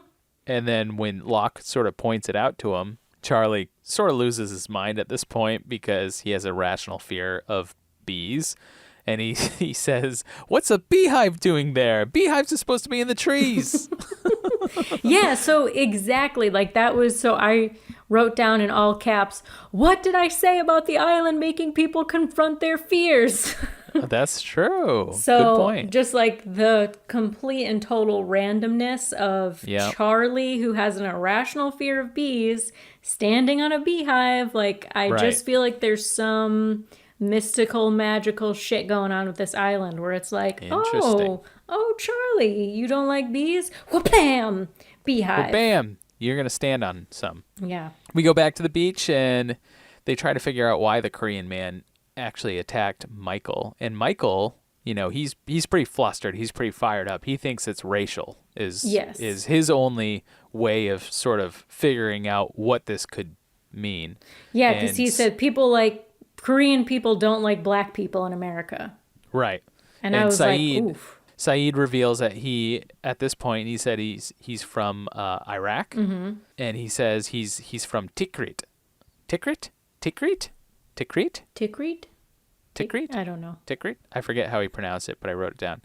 Iraq, which, here's a piece of trivia for you. That's actually the town where Saddam Hussein was born and later captured by the U.S. Army. Interesting. So we get another flashback after that. We're back in Korea, I'm presuming. The man or husband is talking to her father to give him permission, or it's after he talked to him. Not husband yet.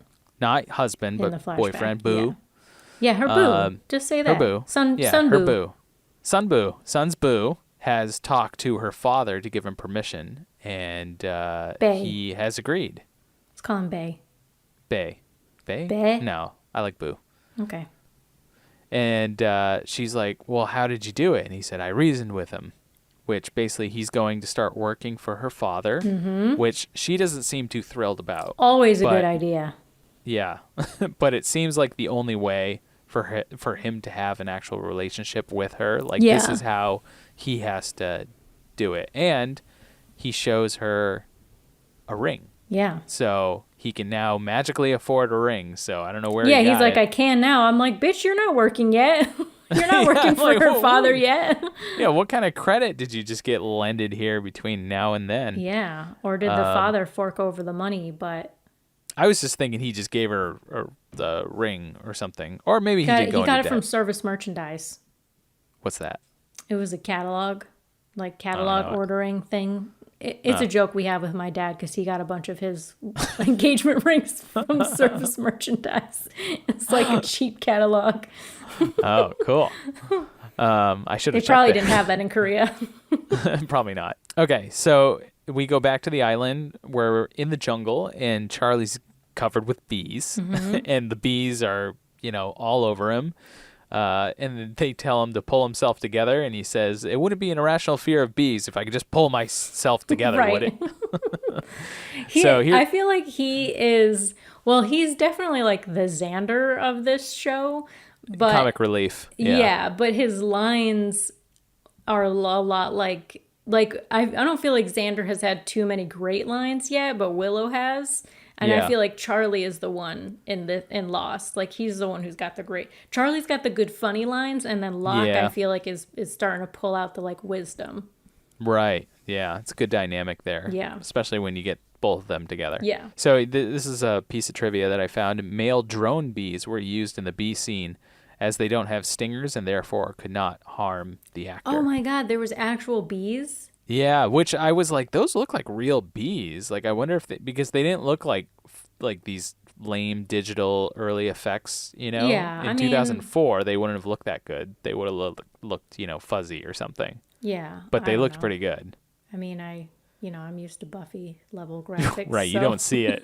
You don't see the 8-bit. I'd be like, this black dot looks like a bee to me. Yeah, it looks great. But so Charlie smacks a bee, which is always smart. Yeah, come on, Charlie. And then the hive splits open. Yep. And the swarm chases everyone. Mm-hmm. Of course, Jack takes off his shirt, swats at them. Mm-hmm. Kate follows suit and also takes her shirt off. Yep. And then they run into the caves. Yep. And they come across an old decayed body. Yeah, which I was like, oh, okay, I guess they're gonna do it out right now. But then that's what was gonna happen. Well, then they found the dead body, and I was like, oh, it's kind of a. It's a buzzkill. Because bees. All right, I didn't even do that on purpose. I was going to say boner killer because bones, because body, but... You got to go with buzzkill on this one. They both work. Yep. So Jack goes into autopsy detective mode right away. He's trying to figure out, who or what is this, mummified, dead person or whatever. He finds some little gems, like little rock things. Yeah, and like we don't really get any information on them. One dark and one light. Oh, like the backgammon. Right. So and then he sort of like secretly puts it in his pocket or something. Like he doesn't really call attention to it. Maybe he's a gem collector. Maybe he's just into rocks. He's like, this is gonna be great for my collection. That'd be me. Yeah. Charlie and Locke show up at that point. Charlie gives Kate back her shirt. She says, yeah, it was full of bees. And Charlie has a great dad joke here. Says, I would have thought C's, actually. It looks like it was full of C's. I was like, bah! Which was just, it felt very flat. But if I was there, not that like, flat if it C's. Oh, look at us. This is ridiculous. I love it. I love it. I would have kissed Charlie. I would have been like, you know what? You earned this, buddy.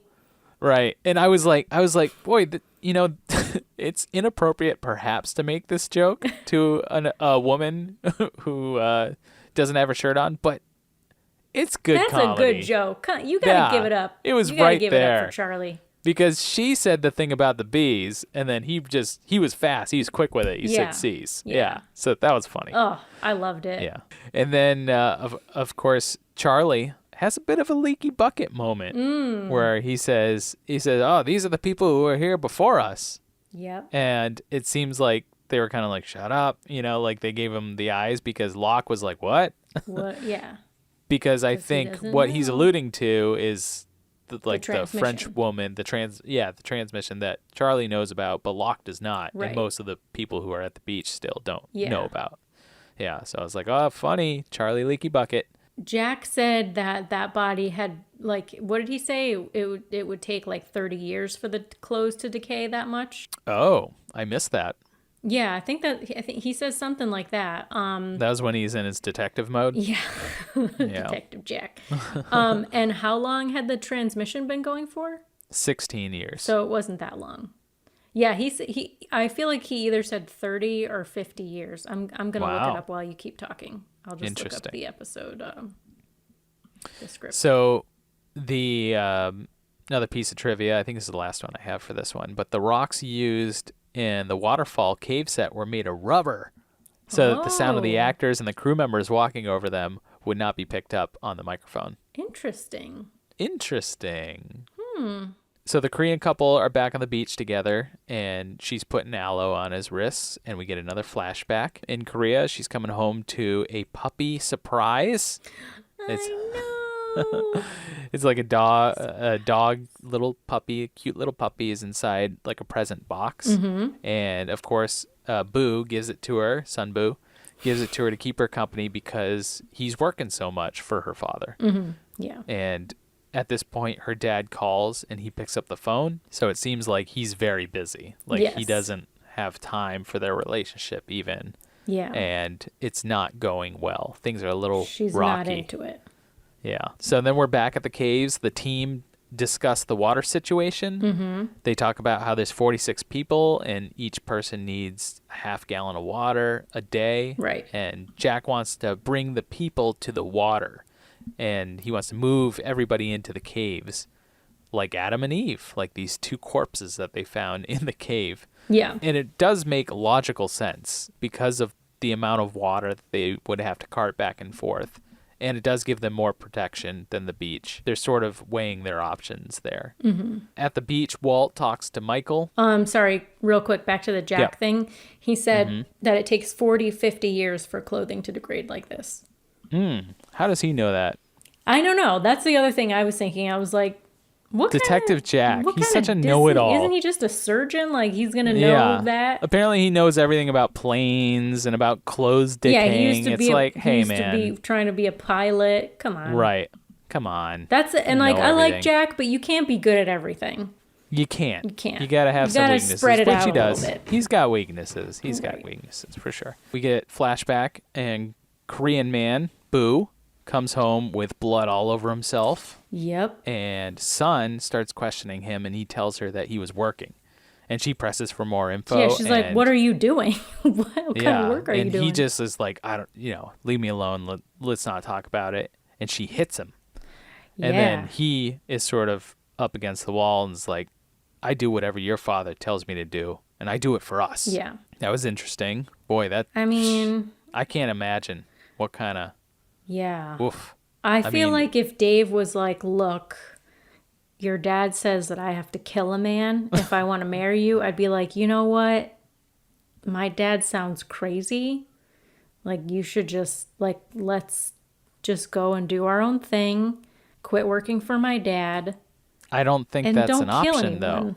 I don't think that's an option, though, for them. Yeah. Because I feel like her dad is probably, like, the head of some crime family or something. Yeah. Well, or, I mean, yeah, who knows what he does, but it's also, I know we're kind of making generalizations here because we are not part of these cultures, but I also, we do know that it's a bit of a cultural thing for some Asian households to have very strict male leadership and very strict, male dominance and female just sort of like, what's the opposite of dominance? We gotta not record this so late. I lose all my words, Pat. Submissiveness. Yeah. So go. It's like very like, you don't need to know. This is how it is. Like, and I mean, we've already seen that dynamic between them, but now if like Sun's Boo is, being submissive to her father, then like, what's her father like? Right. So yeah, I don't know about the crime family. I guess that makes sense. Like, that's what I was thinking, but yeah, who knows? So we're back in the jungle. Mm-hmm. Jack and Kate flirt again. Mm-hmm. And she's like, "Are you checking me out?" Jack was like, "No, I was actually thinking about the caves." Yeah, and she's like, "Oh." Yeah, she's like, "Oh, okay." So Locke approaches Charlie. Funny little scene because Locke knows Drive Shaft. Yes. And Charlie's like, mind blown. He's like, finally, so pumped. Finally, he finds a fan on the island. Yeah. So Locke says, wait, but you skipped over some things. So first of all, Kate doesn't, like, she was not into the idea of moving the camp near the water, like back into the caves. She was like not into that idea. And right, I guess they talk about that after the flirtation thing. Yeah. And I wrote that down. I was like, I wonder why. And like Dave and I kind of talked about it a little bit, and he was like, well, it basically means that they're committing to not being rescued. So you kind of have to give up that idea. And I was like, oh, that's a good point. But then I was like, but then if Jack is going to convince people to move away from the beach, they're going to need to know about the French transmission. Right. Yeah. I feel like that is a conversation that needs to happen with the rest of the group if you're going to move away from the beach. Yeah. For sure. Yeah. Yeah. And then you also skipped over the scene with Michael and Walt where, Walt is kind of challenging him like, you don't know anything about me. When you don't even know when my birthday is. And he's like, August 24th. When's my birthday? And like, Walt doesn't know. And that's so sad to me. Yeah. Yeah. That is sad. So Charlie is pumped. Yeah. Charlie is pumped. Locke says Charlie will find his guitar. And Charlie's like, how do you know? He's like, because I have faith. At this moment, I was like, okay, Locke knows about the drugs. And he's like trying to distract Charlie. Like there's just been a couple of times at this point where he's like calling away Charlie's attention. And I'm like, he knows. Right. Right. He's blocked him a few times. Yeah. Yeah. Drug blocked. Saeed doesn't want to leave the beach. Mm-hmm. He thinks it's suicide. Yeah. Saeed goes to Michael to apologize and to talk to him about the caves. Mm-hmm. Michael wants to stay on the beach. Jack talks to people on the beach to see who wants to go to the caves. Hurley decides he wants to go. He questions Jack about him and Kate's flirty relationship. Yeah. Because he's like, what's the deal here? Mm-hmm. I'm sure he's annoyed about it as much as we are. Yeah. And we start to see sort of like, because one of the things I was curious about, but I don't think I've really voiced, is just like, okay, when are they going to start splitting into factions? And not that we don't know all of the 46 people on the beach. Mm-hmm. We don't even know Right. all of their names at this point, but Yeah. like as much as Jack is trying to bring everyone together, I'm kind of like, there's going to be some point I feel like we're going to split into factions. And that's kind of happening now between the idea of living on the beach versus the caves. But then I was thinking about it and I'm like, it's not a bad idea to have a camp in both places. So you have people on the beach. Number one, they can be there if a ship comes by or whatever. They can keep the fire going potentially. They can also catch fish. But then the people in the caves, are closer to water. They're more protected. So I was like, Right. why don't and they they could rotate too? They could rotate. That's exactly too. They could go it. back Like and that's forth, what I wrote down too. I was like, why don't they just rotate? Like, faction A is like in the beach this week and then they're in the caves next week, and faction B is in the caves this week, and whatever. Like, why not rotate? Yeah, it's also a lot of coordination too. A lot of coordination, getting people Moving. to I don't know. Yeah, I mean, it could be actually 2 weeks, cooperate. 1 month, whatever. But I was just like, yeah. a week I feel like seems good because then you get super hydrated up.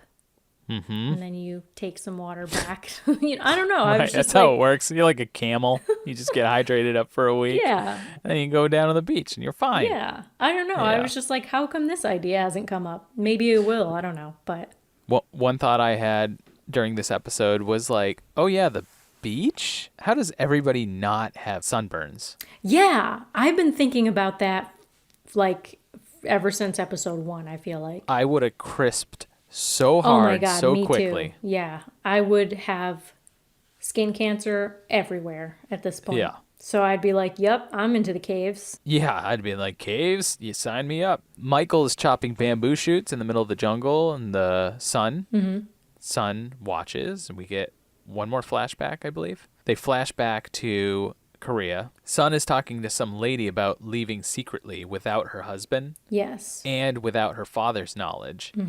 So she gets a passport, and she agrees And the other lady to is a like, plan. you've been practicing your lessons. She's been taking lessons, and she has this plan to leave at a certain time and place. 11:15 at the airport. Back in the jungle, she approaches Michael, and she talks English. She speaks English, Pat. What? She doesn't talk. You don't talk English good. Okay, she speaks English. She says, "I need to talk to you. Yes. I need to speech with you." And he's like, what? Yeah, he's like, "What?" And then he sort of, gets You mad. talked English the whole time? She does say that her husband doesn't know that she speaks English, and he has a bad temper. And she also says it was the watch that set him off. Yeah. How it was her father's watch, and it's something about honor or something like that. What's so funny? So when I was watching this scene, it reminded me of the scene in is it Pulp Fiction? With Oh, yeah. Yeah, with Christopher Bruce Walken. Willis. Oh, yes. This watch. Go ahead. Watch. I put it. What is it like? He had it up his ass. I hid this watch up my ass for 2 years. For 2 years. That's what I thought of when this scene happened. It's funny. Yeah, so basically they have that interaction, and then we get back with Locke blocking Charlie going into the jungle, and Charlie gets mad. He says, listen, this made me laugh. He said, listen here, you old geek. A man has a right to some privacy. Because, of course, he's jonesing now at this point. He's got to get that Parmesan cheese in him. But Locke knows the score, and he wants to help Charlie detox. Basically, he's like, I'll help you. And then he says, do you want your guitar? Yeah, Charlie's he's like, like, do you want it more than your drugs? Yeah. And then he gives the drugs to Locke, and then he says something like, the island might just give you what you're looking for, but you got to give the island something. Yes. And that's when he gives him the drugs. Yeah. Yeah. And then he says, look up, Charlie. And then Charlie looks up. But before that, he says, you're not going to ask me to pray or something. Which I would love. I know. So he looks up, the camera tilts up, and we see the the guitar on the cliffside. And Charlie's so happy. He's so happy. So happy. The way he looked at his guitar, I definitely cried. Yeah. It was so sweet. It was very nice. We're back on the beach. Kate sits on the beach and says she doesn't want to be Eve and move to the caves. Mm-hmm. Because they were basically saying that I don't know if you said this already, but they were talking about the two dead bodies as Adam and Eve. Right. Yeah. Yep. Yeah, they sort of label them as Adam and Eve. Yeah. The two dead and bodies. And she was in the like, cave. I don't want to be Eve. Right. And then, of course, they go into their old Jack and Kate dialogue where he asks her, what is it that you did? And then she's like, you had your chance to know. Mm-hmm. It's like, come on, would you just have a conversation or just don't? Bang it out already. Okay, well, that's your way of dealing with things. It's not my way of dealing with things. It's just, let's get to that, okay? And then we can have a talk about it afterwards. Okay, maybe. So after that, human nature, Michael Pat. shows up. Right, human nature. Michael shows up to the Korean man on the beach, and he yells at him pretty hardcore. He's got an axe in his hand, too, so it makes it a little... He's listening. Yeah. Yeah, but I'm just thinking how scary it's got to be for Sunbu to just be sitting there getting yelled at by a guy with an axe when he can't run away. He tried to drown this dude over a watch, so very fair. You know what? Very fair. He can deal with it. You can deal with this axe. You can deal with. I gotta ask you a question. I got an axe to grind here, like literally. So he gives him the watch and he cuts the handcuff off him. Yeah, or so like cuts the chain at least. Yeah, so he's like, I didn't want to. My watch broke. I found this one. I didn't want to let a couple $1,000 watch go to waste. But what's the point of telling time on an island? Like, he kind of freaks out. Yep. I was like, why break the handcuffs? I was just about to say that. Like, just like the coffin in the last episode, like, don't be breaking things. No. You only got one set of handcuffs. You might need those. They Jack still don't. Kate might need those. Oh, hey, there we go. There we go. Call back. Technically, nobody really, except for, I think Hurley and Jack are the only ones, right, that know about Kate? Yes. Well, and the Marshall guy who died. Well, he's dead, so he doesn't matter. Yeah. Also, they were saying 47 people, and they only went to 46 when the swimmer died. They didn't go to 46 after the Marshal died. Wow. So are they actually at 45 people now? Maybe. I'm not actually good at math, but I'm pretty sure they were talking about 47 Seems like all the you're keeping time. pretty good tally. Yeah. Well, only because it was such a big deal to Jack. Like, I remember he corrected, I forget if it was Boone. I forget who he was talking to, but he corrected and he was like, it's 46 now, because he was so sore about not being able to save the swimming person. But if it was 47 before, it should have been 46 when the Marshal died, and then 45. True. Good point. Fuzzy math. Not liking this fuzzy math. The B's are not fuzzy, but the math is. So we get a flashback where we see Jack, well, in the foreground, basically, we see Jack. We're at the airport now. We see Jack berating the lady at the flight counter, which we saw from last episode. Basically trying to get the coffin onto the plane. Yep. Which is a nice tie-in, because we've already seen that story. And when they were showing it from Jack's perspective last week, we saw Sun's Boo in the background, and this time we're focusing on Sun's Boo. So Sun is trying hard to figure out what she should do at this point, because this seems like the time where she's supposed to run away. So she seems really torn about whether to get on the plane with her husband, like to stay with her husband, or to walk away. And she's very emotional, and she looks over to him, and he holds up like a flower. And she looked up at the clock, and we also saw, like, outside of the airport, we saw a car parked in front of the airport at the same time. So it looks like she was supposed to go to that car, perhaps. But instead, she goes to her husband. He gives her the flower, and she smiles and cries. Pretty gut-wrenching, because we're in on the alternative, like what she was going to do. Yeah. She was going to run away, and she decided to stay with him. Yeah. So she comes back to him. So that's the end of the flashbacks. And then we come back. So at this point, were we on the beach or was this at the caves at the end? What part? At the end of the episode where they're all sitting around and Hurley plays a folk song from his CD Discman. And Charlie's just hanging out and everybody's that's in the cave. That's in the cave. Okay, that's what I thought. But Kate is on the beach. Kate's on the beach. Okay. Yeah. Hurley plays a song from his CD Discman, and the song is "Are You Sure" by Willie Nelson. Mm-hmm.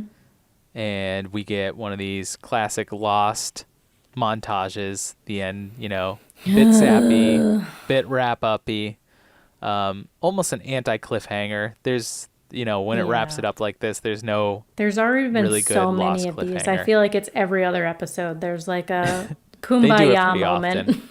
Yeah, they do it pretty often, these kumbaya moments. And this is definitely a kumbaya moment around the fire with the guitar and everything. Yeah, we just see that. Nothing else really happens. It just kind of is nice and sweet, and we fade out, and that's the end of the show. Yeah, so I have some thoughts. First of all, as much as I am like, okay, when are Kate and Jack going to get together? I'm also annoyed by the fact that, like, everybody around them, they're not going to, well, actually, sorry, Hurley does go to Jack, but it's like, they're like, oh, Kate, when are you and Jack? Like, it's just so high school to me. And so elementary. Like, of course she has to be with a man, right? Because she's a single woman. She doesn't have another party with her. She's not pregnant. So, like, everyone's trying to pair her up. So I was kind of like, let her be alone, whatever. She's obviously very strong and independent. And I think, like, that gets at her, like, the "I don't want to be Eve" quote. I just felt like there's a lot in that for her. Like, I just feel, because, my prediction for her was that she's some kind of femme fatale and she probably killed a man who probably deserved it. So, like, her saying that to me sounds like she's breaking out. She, like, broke out of some bad relationship, or like she's got a history of being with not great men or something. So she's like, I don't want to be the Eve, Yeah. That's kind of how I felt about that. And then I have really mixed feelings about Sun and her husband. And I know this is only part of the story, so there's obviously a lot more to find out, but it's, like, very clear that working for her husband, or like her husband working for her father, has, like, very negatively impacted him. Yeah. Like, we don't know the full story, but, and, like, the scene of him handing her the flower, like, and just, like, some of the things that he's done for her, it's clear that like, sweet guy is still there somewhere. And did he have rage issues before? I don't know. But, I kind of want to reserve judgment until I know more, but I have also been in emotionally abusive and controlling relationships, and it can be incredibly difficult to get out of them because you're made to feel like you can't make it without that person. And so, like, obviously I have a lot of personal baggage there. And so I'm like, my instinct was to be sad that she didn't follow through on her plan to leave him at the airport. Yeah. But on the other hand, maybe without the influence of her father, and like now he doesn't have the influence of her father, because regardless of where they were trying to go and for how long they were trying to go beforehand, they're stuck on this island for the foreseeable future. So, like, maybe he's redeemable now. Also, he had a flower. So. Yeah, but, that's also the thought that keeps many women with their abusers. Like, oh, I got you a flower. I'm going to go murder this guy and whatever, scream at you and never be around, but here's a flower, and that makes everything okay. And here's a puppy. And here's a puppy, and that makes everything okay. Here's a flower. You got the ring. What else do you need? So, Yeah. I'm not a big fan of this guy. Okay. I'm not a big fan of this guy. Well, there's more to find out. There's more to find out. So I am trying to reserve judgment, but okay. But it was, like, heartbreaking, the part where she says to him, "Remember when all you had to give me was a flower?" And I was like, oh. Yeah. Like, he's been corrupted. Yeah. So I love these the way they write all of these relationships, though, are they're so well written. Yeah. Like, we actually care about these characters in one episode. Yeah, that's so true. Yeah. That's very, very true. And it's really hard for me a lot of the times to actually connect with anybody in TV shows, at least for a few episodes. Is it because you're a sociopath? Yes, 100%. I thought it Next might question. be the case. Okay, so my next question is, what's your favorite moment of Buffy? Oh, This episode of my Buffy. favorite moment is definitely the slow-mo moment. What's really Definitely. funny is in my notes, I wrote down like, awesome 90s grunge music, slow-mo, and then I wrote in parentheses, Pat's favorite. Oh, it was So I legit was my on the favorite nose. part. I was like, man, Xander is so much cooler as the brooding hyena. Just like Jesse was so much cooler as the, brooding vampire. That's true. Maybe I just want everybody to be brooding, terrible creatures. We got to get Angel around you more then.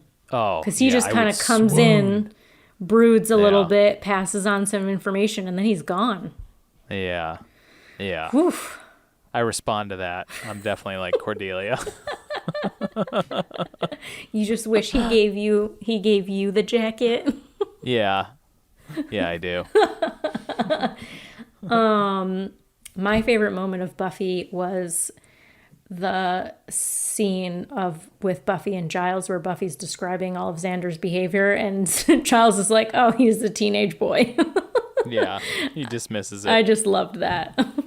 Yeah, that was good. And then there was a moment where we didn't talk about, but he says something like I'm gonna go look at my books and stuff. Oh Or yeah, something because Buffy's that. like, "What?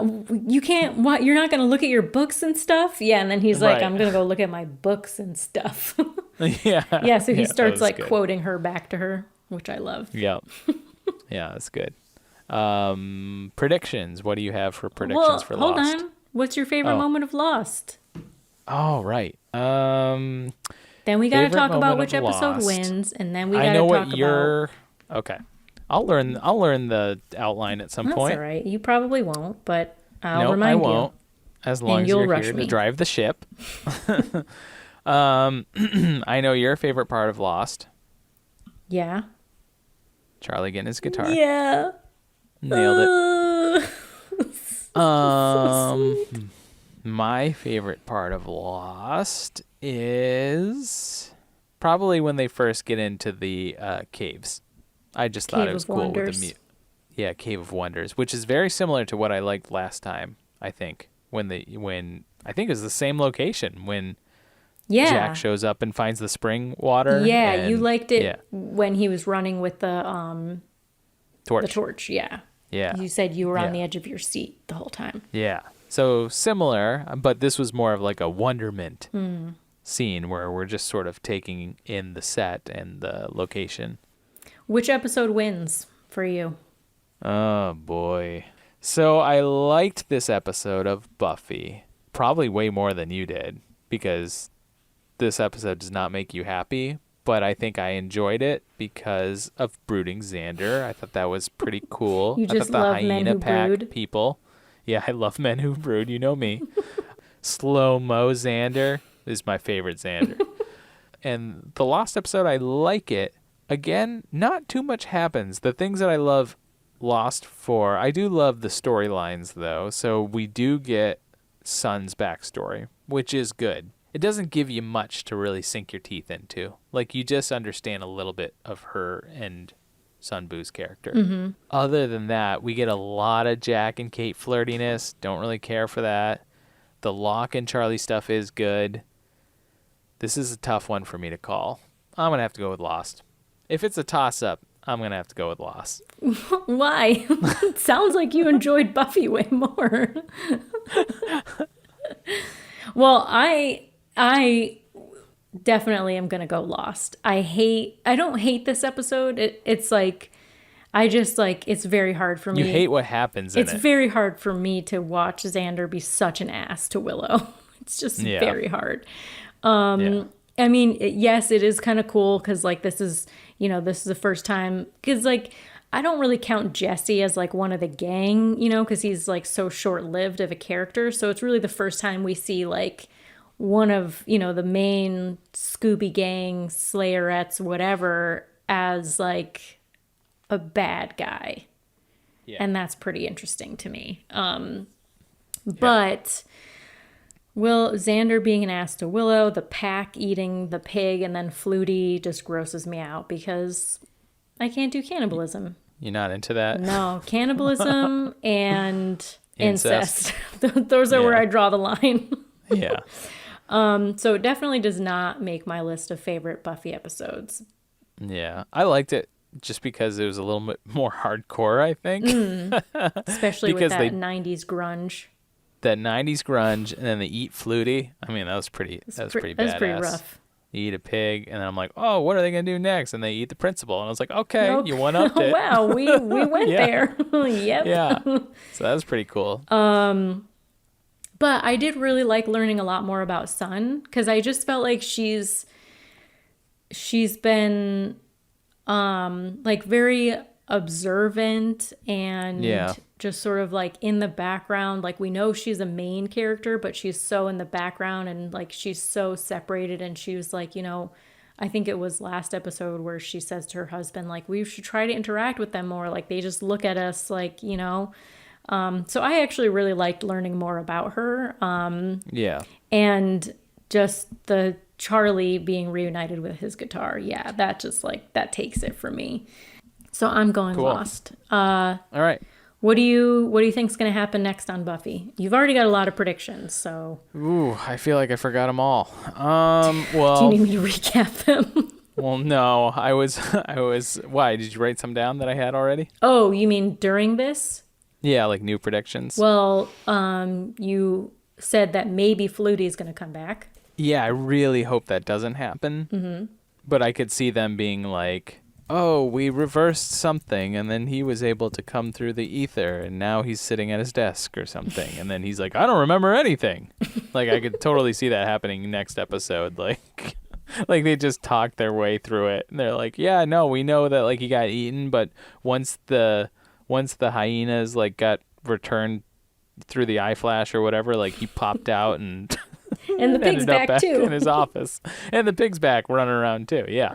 So what I was really Disney? hoping that the episode I was hoping that the episode didn't end like that, but I wouldn't be surprised if they did that, but I don't know. Maybe not. It'd be great if he doesn't come back because it gives more legitimacy to this universe. You gotta land on a side. You gotta land on, is he coming back or is he not coming back? All right, he's not coming back. Okay. He's done for. Just like Owen. He's like a good actor for a principal, though. So, but I feel like that's the principal. Oh, here's a prediction: the principal character is someone who's going to keep revolving in and out. That's going to be a revolving door. Like they're going to keep getting eaten, or they quit because they can't take it. Sunnydale's too hardcore for them. There's too many people ending up in lockers and pigs being eaten. Yeah, it's going to be a revolving door of guest stars for the principal. So that's a prediction. Okay. Another prediction is... Oh, this is one I had. So like Xander going hyena in this one, we're going to get more of that, and other characters will get possessed and turned into whatever it is. So there's definitely going to be an episode where Willow gets enchanted by something, and she becomes like the opposite of what she is. Very nutty professor. She's going to become like, she's going to start dressing like really sexy, and she's just going to be like, what's up, stud? She's going to start talking like really... Is this Grease? Overtly. Yeah, you do love Grease, don't you? Didn't you say that you thought high school was going to be like Grease? Yes. So this is that coming true for you. You just really want this to happen through Willow. Yeah, right. Yeah, she's going to have a real Sandy D moment where she dresses up all in leather and teases her hair, and it's going to be... Tell me about it, stud. Drops a cigarette right on Xander. Yeah, that's what's going to happen. Probably not in this season, but probably in a season or two. Once they run out of like ideas, they're going to start going back to the well. The blood well? Of cliches. Yeah, blood well of cliches. And you think the hyenas will have indigestion from the face paint? Yeah. Oh, yeah. I mean, we're not going to see that in any shows, but they're definitely having indigestion and probably not doing well from all the face paint and glasses. That's good, right? Yeah. For predictions? Yeah. Okay, cool. Did you already do your predictions for Lost? No, we always do Buffy first. Okay, cool. Because alphabet. Right. Okay, what are your predictions for Lost? Claire's gonna have her baby. Okay. I'm gonna say if she shows up in the episode. I'm gonna say in the next 3 episodes. Okay. Putting a timer on it. So if this is episode 6, then by episode 9, she'll have her baby. Okay. Putting aside my annoyance about Kate needing to be with a man, I do think she and Jack are going to get together by the end of this season because it's what the people want. Okay. I am thinking that next episode we're either going to get Michael and Walt's backstory or more of Kate's. Okay. Locke is really starting to become kind of the moral compass of the show, I guess alongside with Jack a little bit. Yeah. Which I did not expect, but I do still think his relationship with the island is weird. Yes. Maybe it's like some cool, positive, woo-woo connection to nature vibe situation, but I don't know. Could also just be a feeling that he has. Yeah. I mean, Yeah. It's weird because he says he doesn't believe in magic, but then he says things happen for a reason, and he has faith. So I really don't know what his deal is. Yeah, he's sort of all over the map. Yeah. Like, is it a religious thing? Is it just a spiritual thing? Is it And it could just be, a gut feeling? Doesn't have is he to be. completely insane? Right. Yeah. So I don't know. I don't know about that. Like I said, Yeah. I do still think it's some kind of dinosaur-like creature that's in the jungle. I don't know if that's the eye of the jungle and that's possessing Locke. And maybe I'm just thinking possession because of the hyena stuff that we witnessed with Buffy. Yep. But at least Locke isn't eating people that we know of. That's true. That we know of. All right. Good predictions. Yeah. Great. Are you reading, watching, or listening to anything else? Movie Club, we watched From Russia with Love. Blech. And we also lost Sean Connery this week. Yeah. So it sort of fit. It did fit. Other than that, we've been watching some of the David Letterman talk show on Netflix. Oh, yeah. that he does. I just watched the Yeah. first one with Obama, and then I cried and couldn't handle it anymore. Yeah, we watched the Obama one, and we also watched the Dave Chappelle one. What about you?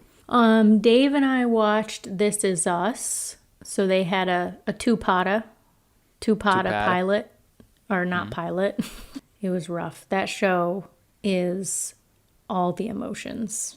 Yeah, I'm not interested in visiting any of my emotions. No, it's a lot. It is a lot. I mean, some of it is really fun, lighthearted, like happy, you're laughing hysterically emotions, but like the same episode 20 minutes later, you're just like bawling your eyeballs out. Oh, and I've been watching How to Get Away with Murder with Viola Davis, which is, she's amazing. Cool. Well, happy episode 6. Yes, happy episode 6, everybody. Listen and subscribe on Apple Podcasts, Spotify, and Stitcher. And don't forget to rate us 5 stars, of course, if you like it. And even if you don't, still rate us 5 stars. And you can follow us on Instagram, Facebook, and Twitter at KickstreamPod. And send emails, but no spoilers, please, to kickstreampod@gmail.com. This was fun. This was fun. We're excited. It's very exciting. We're so excited. Very exciting. We can't wait for next episode. And remember, folks, streaming is always better with friends. Cool. Great. Mm-hmm.